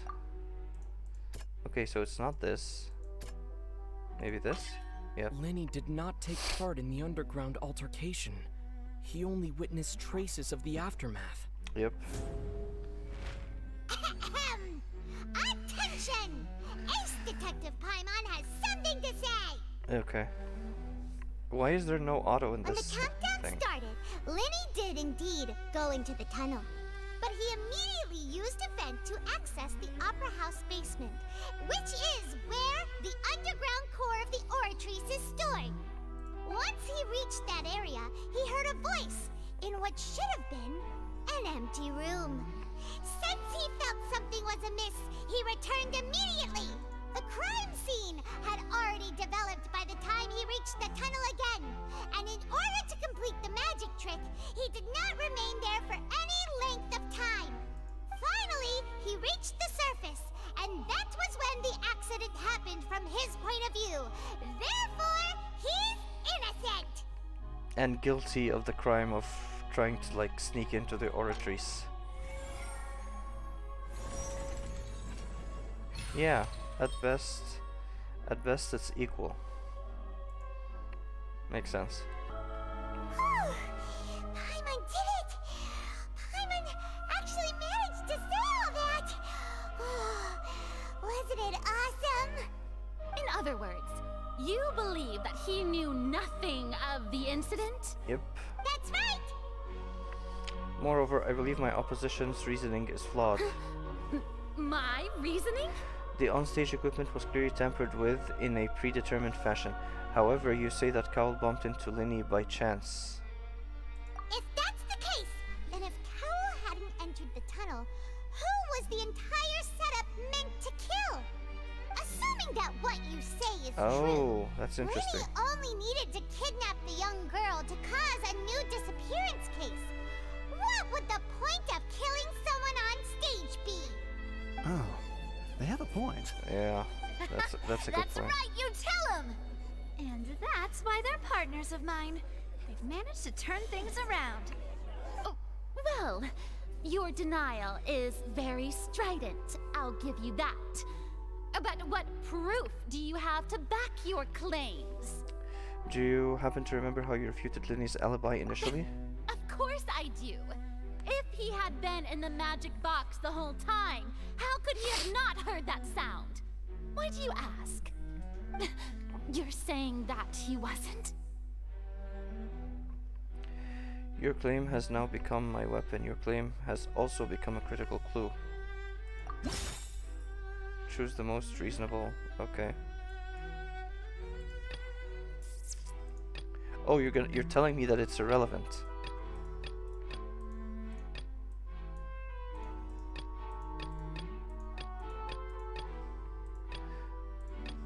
So it's one of these two. Strange sounds during the magic show. Entrances and exits. Okay. That's right! Lenny wasn't in the box or in the tunnel. That's why he didn't hear anything strange during the performance. This means that when the crime happened, Lenny had already entered the basement via the vent. The same clue you used to disprove his alibi has now become the best proof! How do you like that? Well played. To think you'd use such logic. Well then, if it wasn't Linny who committed the crimes, then who was it? It's irrelevant to this case now. Wait, I'm gonna decide the murderer right now. Select the gear icon to check the corresponding question. Select answers and fill the empty gears to verify the correctness of your deduction. If you had made mistakes, you must make another selection for the remaining options. Once you have answered all the questions correctly, you can complete this logic chain. Okay.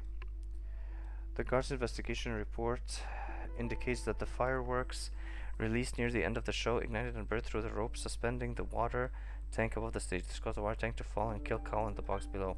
If Lenny is no longer under suspicion, only other members of the troupe would have been able to tamper with the troupe.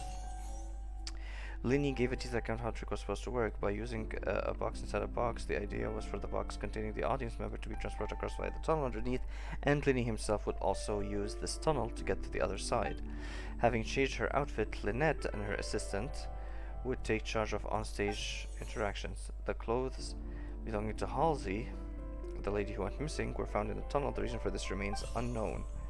Select any queue to view detailed information. Okay. The deceased's name is Cowell, Linny's assistant.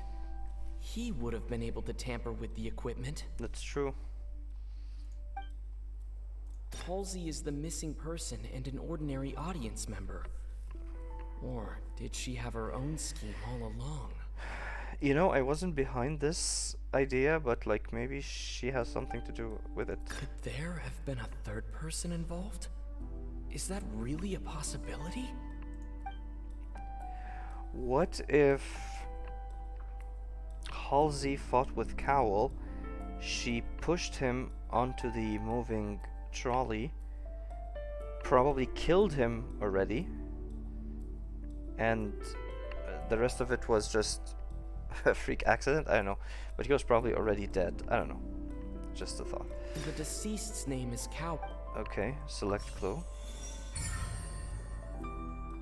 Hypothesis correct. Wait, that's it? What? Huh? That can't be right. Are you serious? The killer Wait, was, what happened? in fact, Cowell, the deceased! Oh, is that so? How interesting! Let's hear your reasoning then. What I must do next is recreate the truth. What Cowell did, and how he went from would-be perpetrator to victim. I don't know. I just picked something at random. I thought there would be more steps before making the decision. Oh my god. How can we envisage Lenny as having been unable to interfere with the crime? Okay, let me just think about this. Are the Fatui trying to kill Lenny? Could that be something? No one entered or left the opera house through its entrances. So where would the criminal have wanted to take Halsey? The deceased's name is Cowell, Lenny's assistant. Okay, this is just he would have been able to tamper now. with the equipment. Halsey's clothing was in the tunnel, So there must have been some fear that she would attract attention. Okay. The sound we heard may have come from a clash between the missing Halsey and the criminal. That's true. Linny was not in the tunnel at that moment, which gave our criminal ample time. It would have been tough for both people to fit into that vent. They would likely have bumped into Linny as well. How can we envisage Linny as having been unable to interfere with the crime? The sound we heard may have come from a clash between the missing Halsey and the criminal. It would have been tough for both people to fit into that vent. They would likely have bumped into Linny as well. Linny was not in the tunnel at that moment. Okay. Linny was not in the tunnel at that moment, which... How can I prove there was an altercation in the tunnel? The sound we heard may have come from a clash between... Okay. Who is the prime suspect currently? The deceased's name is Cow. Where did the missing Halsey go? Halsey's clothing was in the tunnel, so there must have been some fear that she would attract attention. Okay. It would have been tough for both people to fit into that vent. They would likely have... No one entered or left the opera house through its entrances. So where would the criminal have wanted to take Halsey? Where did the missing Halsey go? It would have been tough for both people to fit into that vent.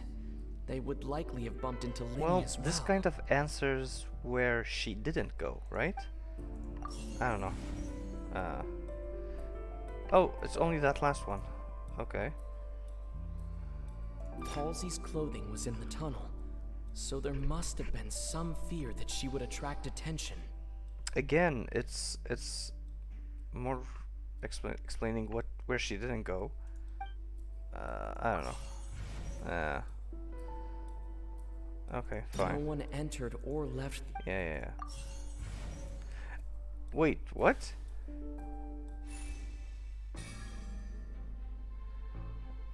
Position to easily modify the equipment. Leaving aside how he died, Cowell had all the means to commit the crime at his disposal. The strange noise could likely have been the sound of Cowell and Halsey struggling. Linny was not in the tunnel for 1 minute. This would have given time for Cowell to bring Halsey out of the magic box in the audience stands. But according to the guard's testimony, no one entered or left the opera house, so even if he had taken her, there'd be no means of exiting. Exiting from the box would have been in full view of the audience, pretty much guaranteeing that they would be discovered. What's wrong, Traveler? Are you still having trouble figuring things out? Where in the world did Halsey go? I see how it is. So this was all just a bluff. And here I thought you had something to show for it. But it seems you're still far from the truth. I mean... Look, since we're at a dead end, why not consider a different track? Oh, am I gonna start over? Just like the trick as it transpired, the end result must have been utterly different from the magician's initial design. Okay. If only we knew how Halsey disappeared. Well, that would be nice, but the tunnel only has 3 exits. Three and none of them exits? seem very likely. And it's not like this is a magic trick where you can just make a real live person disappear. You know, like you did from that water tank, Lynette. Escaping from the water tank. Could it have been the water?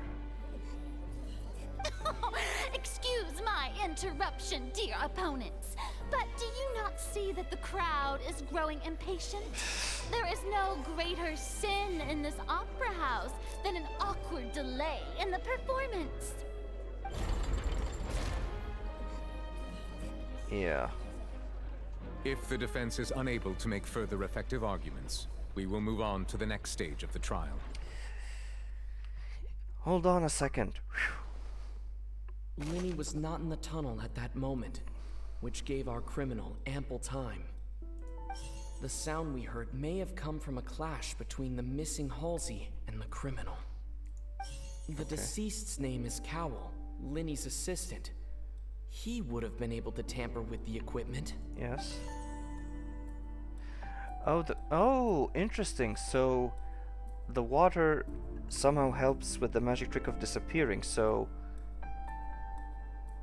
Oh, and Lynette's clothes didn't teleport with her, so that's how Halsey got out. She teleported using the water somehow. Okay. The vase was not broken by chance. It was used to cover important evidence. The water. Okay.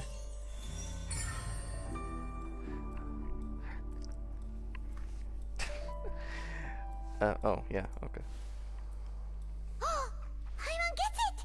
It all comes together if Halsey disappeared instead of being kidnapped. So she's part of the trick? Lynette escaped from the water tank, vanishing gradually and leaving only clothes behind. If there's a similar method where a person could be transformed into water... Oh, just a moment, please. I do hope you know how preposterous you sound at the moment. I mean, we saw the magic trick. How could a person ever be transformed into water? This is reality we're talking about here, not some magic trick. I request we examine Cal's personal effects. Must we really? I should think that of anyone. Your friend Linny already knows this truth very well. Magic tricks are ultimately just illusions and misdirection. But Halsey's disappearance is very real. We're talking about two completely different things. Even so, I trust the Traveler's judgment. The truth must be out there somewhere.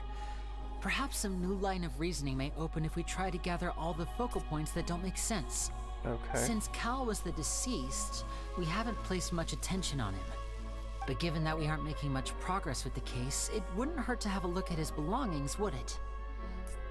That should have been part of the investigation from the beginning. People really do come up with all sorts of harebrained schemes when at the end of their rope. The way I see it, your suggestion that we broaden the scope of our investigation is nothing but a tactic for stalling the trial. Nevertheless, I believe that this is a reasonable request on the part of an attorney. Since the trial does indeed appear to be at an impasse, I believe that additional evidence may help us make more progress. He got bored and he sat down, crossed his leg. He was like, okay, this is bullshit. Guards, please step into the lounge and examine the personal effects of the deceased, Cowell. A guard returns with news. We are still examining the items, but we have already made critical progress that we feel must be shared with everyone post-haste. Okay. We discovered several test tubes of fluid within Cowell's baggage, each labeled separately. The notebook in his backpack claims that these fluids are water from the primordial sea. The primordial sea? Does she know? The note's contents also indicate that Cowell belonged to an organization that sells illegal drugs and that he had an accomplice. The notebook has many entries concerning safe usage of these fluids, in which the keyword dissolve appears many times. Interesting. One of these tubes was labeled Opera Epiclese, along with yesterday's date. It is empty. So he poured something into the water. The notes also state that these dissolution properties work exclusively on people from Fontaine. It's likely that Halsey was chosen as some sort of test subject. Nice. As such, we believe that the defense's hypothesis is, in fact, supported by sufficient evidence. You've got to be kidding! People dissolving into water? Could something so ridiculous actually be true? Wait a moment. This reminds me of a certain prophecy, but it's just a coincidence, isn't it? Huh.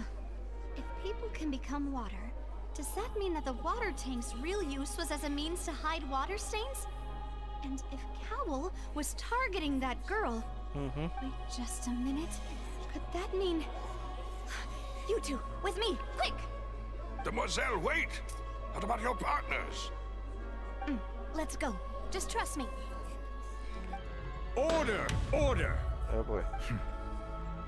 It is undeniable that further examination of the deceased's personal effects has yielded some surprising results, but we cannot yet verify the veracity of these clues.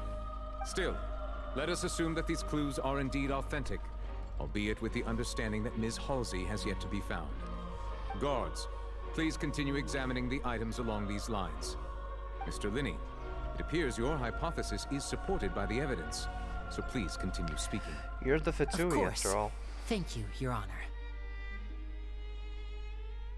If we uphold this hypothesis, I believe that many of this case's seemingly unrelated clues can be connected together.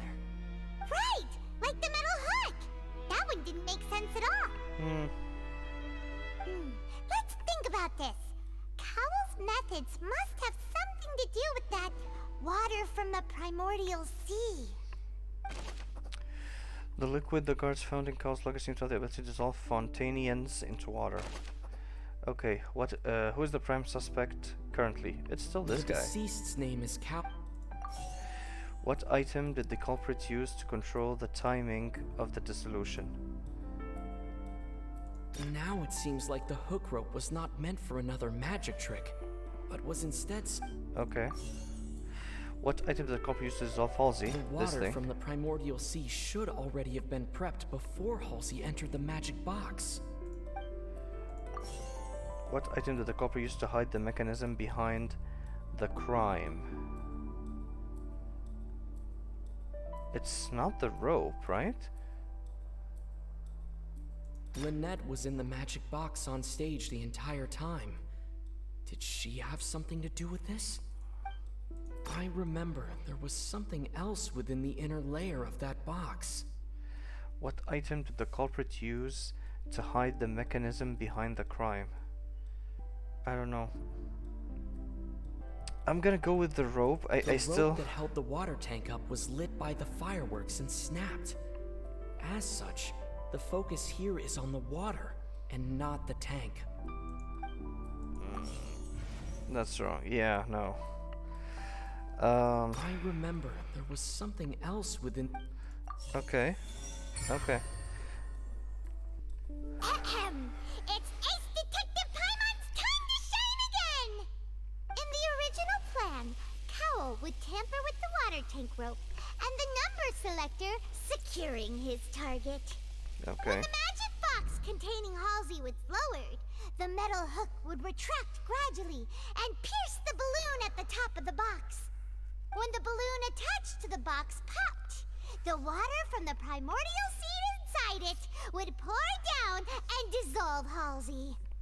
Afterward, I see. Cowell would enter the tunnel and break the flower vase to conceal the water inside the tunnel, with the remaining evidence being covered up by the water tank on stage. But he encountered something unexpected in the tunnel and wound up being fatally hit by the same water tank he meant to use to cover his tracks. Huh. That does make sense. That actually links together a lot of the more confusing pieces of evidence. But still, what did he encounter? Oh dear, what do I do? Even I think they sound convincing now. Have I falsely accused an innocent person? I mean, that was expected. What a humiliation. Now, it seems like the only point of contention remaining is the exact circumstances that led to Cal's death. Yep. His notes mentioned he had an accomplice who could be related to the situation. On that note, the guards have just contacted me indicating that they uncovered new evidence. Okay. I shall now invite him on stage to share it with us. He's already on stage. Oh, he's on top, not the stage. Thank you, above. Your Honor. Okay. We were just inspecting the luggage of the other people involved in this case. And we found an identical sample of the water from the primordial sea among Linny's personal effects. Oh. What? That can't be. Oh, I see. Well, how wonderfully comedic to have your own counterattack only to come back and wound you. Does this not clear all doubt? My dear citizens, my loyal audience, allow me to present my reasoning and bring this performance to a swift close. Such a circus. What is this? Linny did not need to take part in the dissolution of the young woman at all. Indeed, he did leave the scene via the vent. Having made modifications to the props beforehand, his accomplice Cowell then caused Halsey to vanish using the water from the primordial sea. But upon his return, in cruel avarice, Linny desired sole credit and prepared to do away with his partner in crime. Ultimately, he knocked Cowell out, and the tool meant to cover the crime up also became a murder weapon. Now, as much as I regret having come to such a viciously straightforward conclusion, it does seem that the famed Fatui is quite the cold-blooded and ruthless organization. Okay. Am I right, Mr. Linny? We've used up all the evidence we collected. There's no way for us to make a rebuttal here. Is this the end of the road? Okay. Oh no. Paimon can't think of anything either. It doesn't look like there's any way around this. Come on, give me another plot twist. Seems using the water as new evidence was too good a move. Why did this have to happen now? We have ample witnesses to my flawless reasoning. Ample witnesses? I believe this is indeed the finale. I don't know. Now then, my good, noble Chief Justice, should we not, in your view, excuse me, everyone, but I must interject. Oh, I forgot about Miss, her. I must ask you not to shout and to respect the ongoing legal proceedings. Oh, come on. Don't be hasty. I have a good reason for interrupting, you know. Now, would anyone here like to take a little break from all this debate and see a little magic? I'll show you an amazing trick. One that can bring a young woman who has disappeared back in the flesh, right before your very eyes. Please, do the honors, Mr. Linny, if you would be so kind. What in the world is she saying? No offense, miss, but miracles like that are beyond my scope as a magician. Okay, I thought they were gonna pull off something else, but... Come on now, don't be silly. Magic is all about misdirection, isn't it? It often conceals the truth while presenting a fascinating illusion. But once everyone believes the illusion, can't magic reveal the truth to them once again? Okay. And wouldn't such a trick be the most marvelous finale to today's performance? Come on, Linny and Lynette. Give it another go. Don't worry. Spina di Rasula has made the necessary arrangements on your behalf. Okay. But, as the magic makers and stars of the show, I think I should leave the final performance to you. I understand.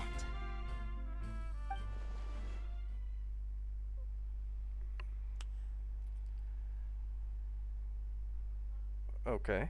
And voila. Okay. I don't get what's happening. Is that her? Sorry for the interruption. Isn't that Halsey? So the whole thing about people dissolving wasn't true after all? To be clear, I'm only here because this person told me that if I testified, the merit of doing so would lessen my sentence. What? I was hiding outside this room listening to the proceedings because I was afraid that I would be the one put on trial. I was just feeling happy that no one had noticed me, and then before I knew it, she caught me. That'll teach you to underestimate us three. Where should I begin? I'm sorry. I'm the one who killed Cowell. I admit it. What? Why? Firstly, my name isn't Halsey. It's Lillian, and I'm originally from Mondstadt. So she can't dissolve. I heard that Linny's show was gonna be a real thriller, but I missed the chance to buy a ticket, so I stole one. Oh. That's how I make a living. I steal stuff here and there. And I'd never been caught before. But I was noticed why at the she didn't harbor dissolve. a few days ago, and I that's- barely got away. Yeah. Linny was the one who caught me in the act. Hey, no wonder you look familiar. She's the So thief. You're the thief. Liddy even mentioned that you were pretty skilled. Well, and I I thought forgot that about would have her. been the end of it, but then the number selector chose me. He even mentioned the Fortress of Meripede. That's a prison, isn't it? So you can imagine how shocked I was. I thought he was on to me for sure. So I played along with the show while looking for an opening to flee. But then I got water poured on me for no reason, and then someone jumped into the tunnel to nab me. I wasn't going to take that lying down, so I knocked him out and stuffed him into the box. Wow. There was nowhere to run from there, though, so I had to change my clothes and hide in a box containing performance costumes. She's been hiding there ever I since? slipped out after the first guard arrived at the scene and continued hiding inside the opera house. Oh. Can a person even hide in there? If they're a practiced hand at concealment, probably a professional thief could make it work. Yeah. But I swear, I didn't know that the water tank would fall down. Really, I swear it. Had I known that, I wouldn't have put him in the magic box. I may be a thief, but I'm no killer.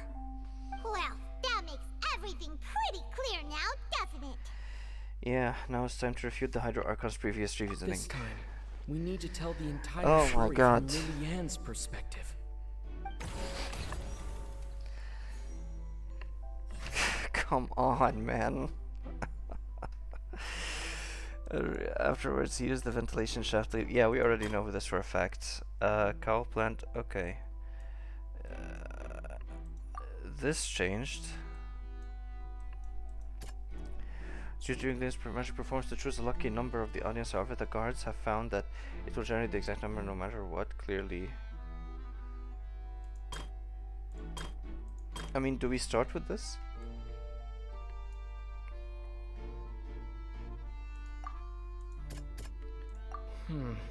No. Okay. Need the alarm before our eyes. Freeness construction no longer holds water. And how would Halsey have reacted when the water from the primordial seed began to trickle down?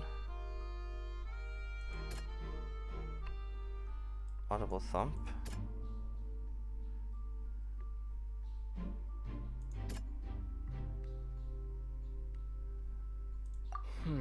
No? I'm just gonna try everything. Is it the hook? No? I think I already tried that one. Okay. The strange sound wasn't from a fight. It was Lily Ann's attempt to break out when she was frightened. I see. Is that what happened? Infighting between Linny and Cowell. Obviously, this is no longer true.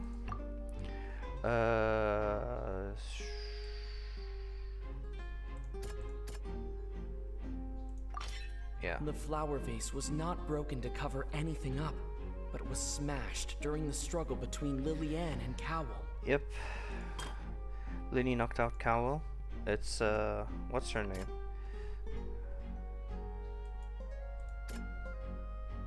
Oh, is that? No? Then it's the dress. Lily Ann was afraid that she would be recognized if she left, so she changed clothes and hid, biding her time. Just what one might expect of an experienced thief. Okay. Yeah. And it's Ace Detective time! Having been selected out of the blue, Lillian panicked. Her panic only intensified after she entered the tunnel and had water poured on her head. So she kicked the door open, producing the thud we all heard. Hearing the commotion, Cowell leapt into the tunnel, only to discover that Lillian had not dissolved. He did not know that Lillian was not from Fontaine, but was a thief who made her way in by stealing a ticket. Mistakenly believing that the water from the primordial sea needed time to take effect, he tried to force Lillian back into the box. The two broke the flower vase during the struggle, but Lillian came out on top, knocking Cowell out and putting him in the box. With no way of escaping, she changed her clothes and hid in the costume trunk until the performance ended.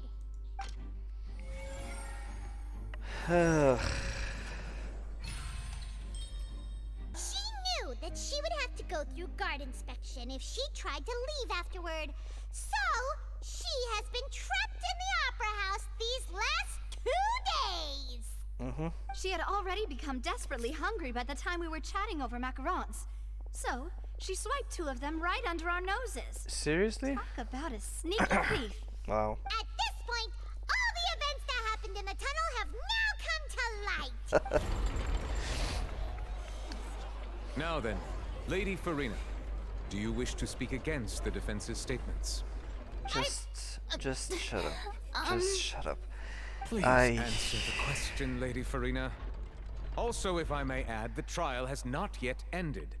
As such, I request that the prosecution not leave the room before the proceedings have concluded.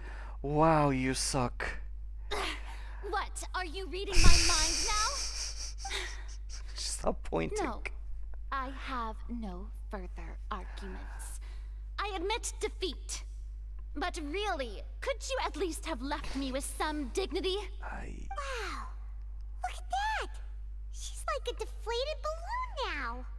If there are no objections, then as the Chief Justice of Fontaine, I shall once again repeat the full sequence of events. No. Please. The actual perpetrator of the serial disappearances, Cowell, selected his next victim from the audience reservation list. With some modifications to the selector, he could ensure that the pre-selected young woman would be chosen. To cover up any evidence while committing the deed, Cowell thought of allowing the water tank to fall, which would conceal the water left behind after the young woman was dissolved. He also tampered with the rope suspending the water tank, using the fireworks at the end of the performance to cause the tank to drop and hide the watermarks.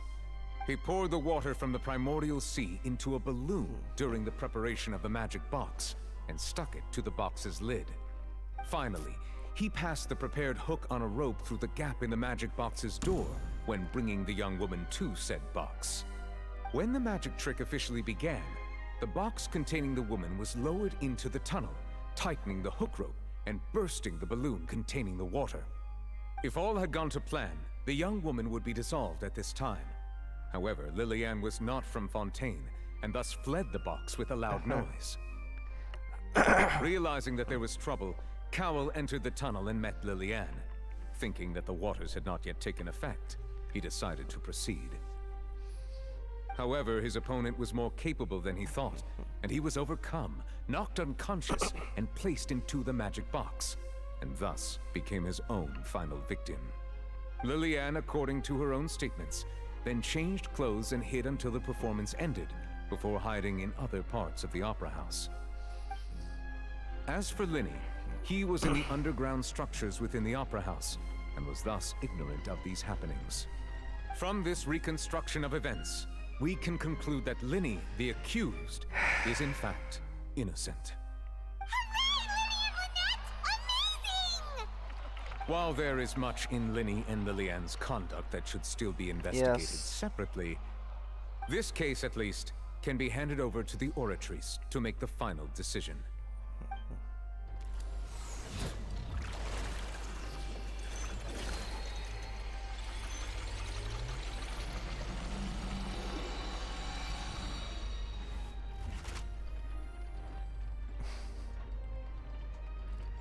Not guilty. As such, Linny and Lynette are officially declared not guilty.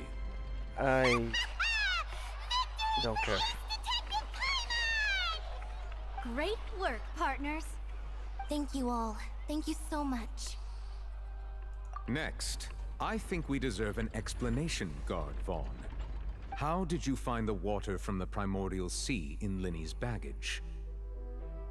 Right! Oh. Your discovery caused me to make a serious mistake, you know. Or was that not a discovery, but false evidence that you dared to bring before this court? Oh. I suspect that the accomplice mentioned in Cowell's notes was not Linny, but you, yes? Oh. I'm sure you know what you must do to lessen your sentence. Speak quickly! Unless you want to earn yourself a one-way ticket to Coupon Town. Coupon Town? I was just following orders. Whose We were orders? supposed to place blame for the serial disappearances onto Linny, and thus cause suspicion to fall on the Fatui. The higher-ups said this was the best opportunity to do so. And now that your plan has fallen through, and the secrets of the water have been revealed, you have become a liability to said higher-ups, yes? Therefore, you would be wise to tell everything you know, and seek the protection of the guards. Nice. Yes, So I'll tell you there everything was a I third know. party involved. Our boss discovered that the water can cause people to dissolve. Okay. It can also be made into a potion, which when extremely diluted, can cause people to experience unforgettable exhilaration. We've been in this business for a while now, and have made decent more off it. The disappearances were also the boss's idea. I mean, this is the boss we're talking about. The... Oh. Yeah, I kind of thought that would happen. I thought someone was gonna shoot him, but yeah. Well, at least we know he's Fontanian. And now he can no longer talk. Yeah. Such ruthlessness. I shouldn't have expected any less of them. An outrageous act. All present, please submit to inspection immediately. Not another trial. Please, not another trial. Ugh. So, we're just going back now? I hate everyone and everything. I don't care for the Lynette siblings. I don't care for the Hydro Archon. I don't care for Fontaine. I just... This problem seems to have been solved. That's true, but... Traveler, Paimon, please wait. Go to hell. I hate you. Lenny... I know you may not want to speak to me right now. Maybe you don't even want to look at me. But still, let me thank you again for defending me to the end, even after you learned that I'm a member of the Fatui. I just didn't wish to see anyone be falsely accused. I just wanted to be sure that we're square. I don't even care about that. I don't even care about that. I guess. But regardless, I'd like the opportunity to set things straight. I didn't approach you with any ulterior motives or ill intent. I've spoken to you as myself, just plain Linny this entire time. As for why I'm a Fatus, it's because the goals of the House of the Hearth align with those of an orphan like me. That's all. That was how Father, who you might know as the Knave, approached recruiting us back then too. The Knave? The one who controls the House of the Hearth? She's your father? That's right. And since we're here, I was wondering, would you mind hearing a story? It's about my past. Back when our parents first died, Lynette and I were left wandering the streets. To survive, I took to surreptitiously observing an older street performer who did magic. It took me several days to figure out how he pulled off his amazing tricks. I don't care. I took my sister through several streets until we found a crowded corner, and we began to perform magic tricks there.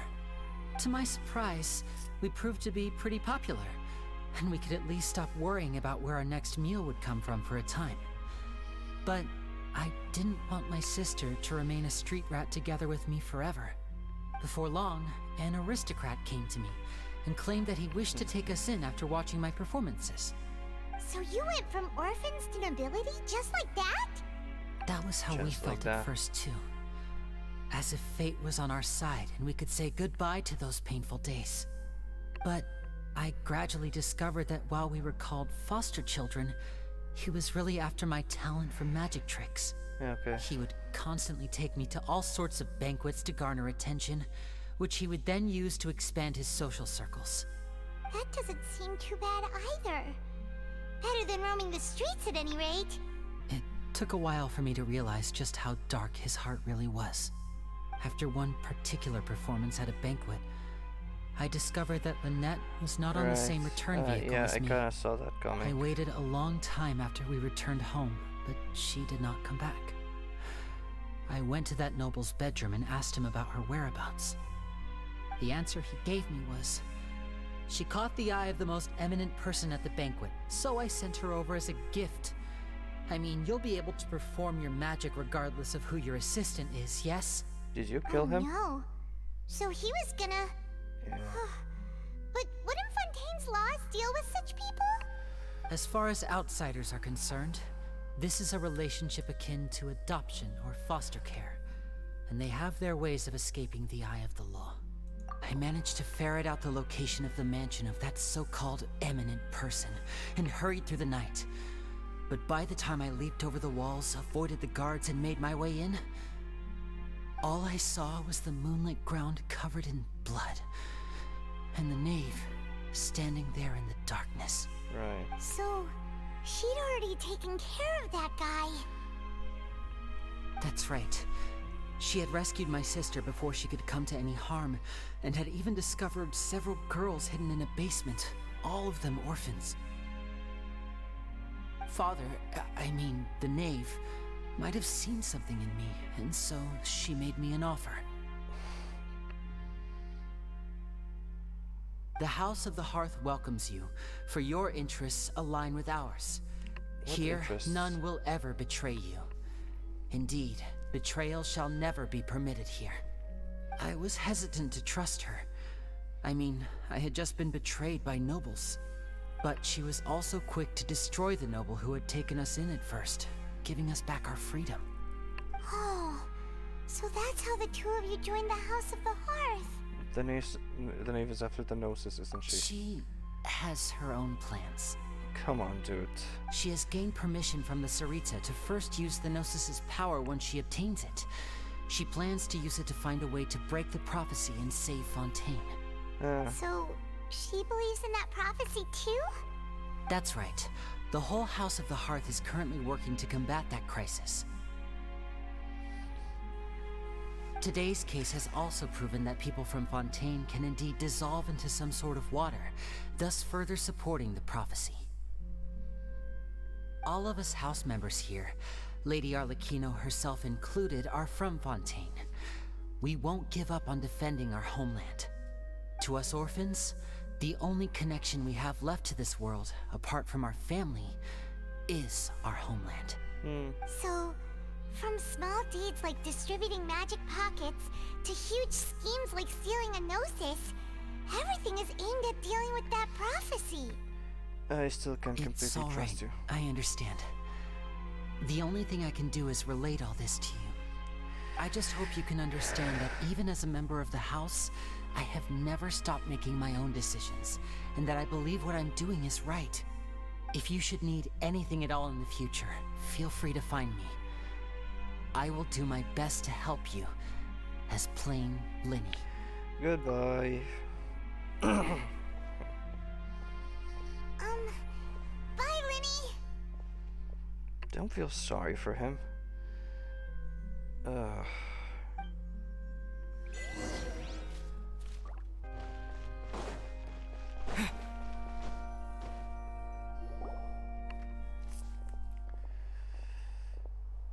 Hey there.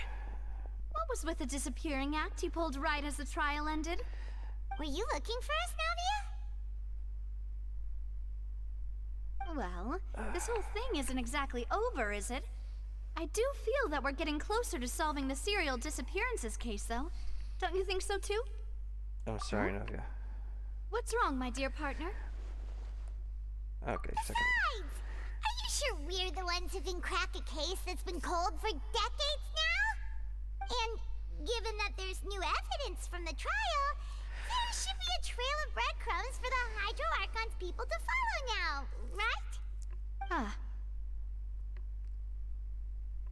I see. Well, I won't lie. I'm a little shocked to hear that from you.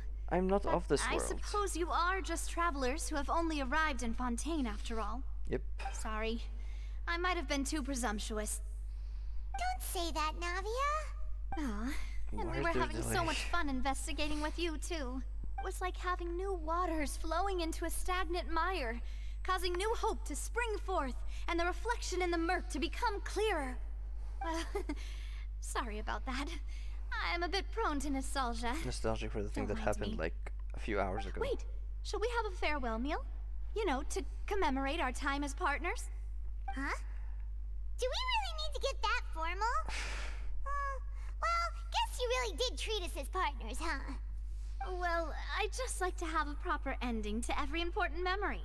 That way there are no regrets later.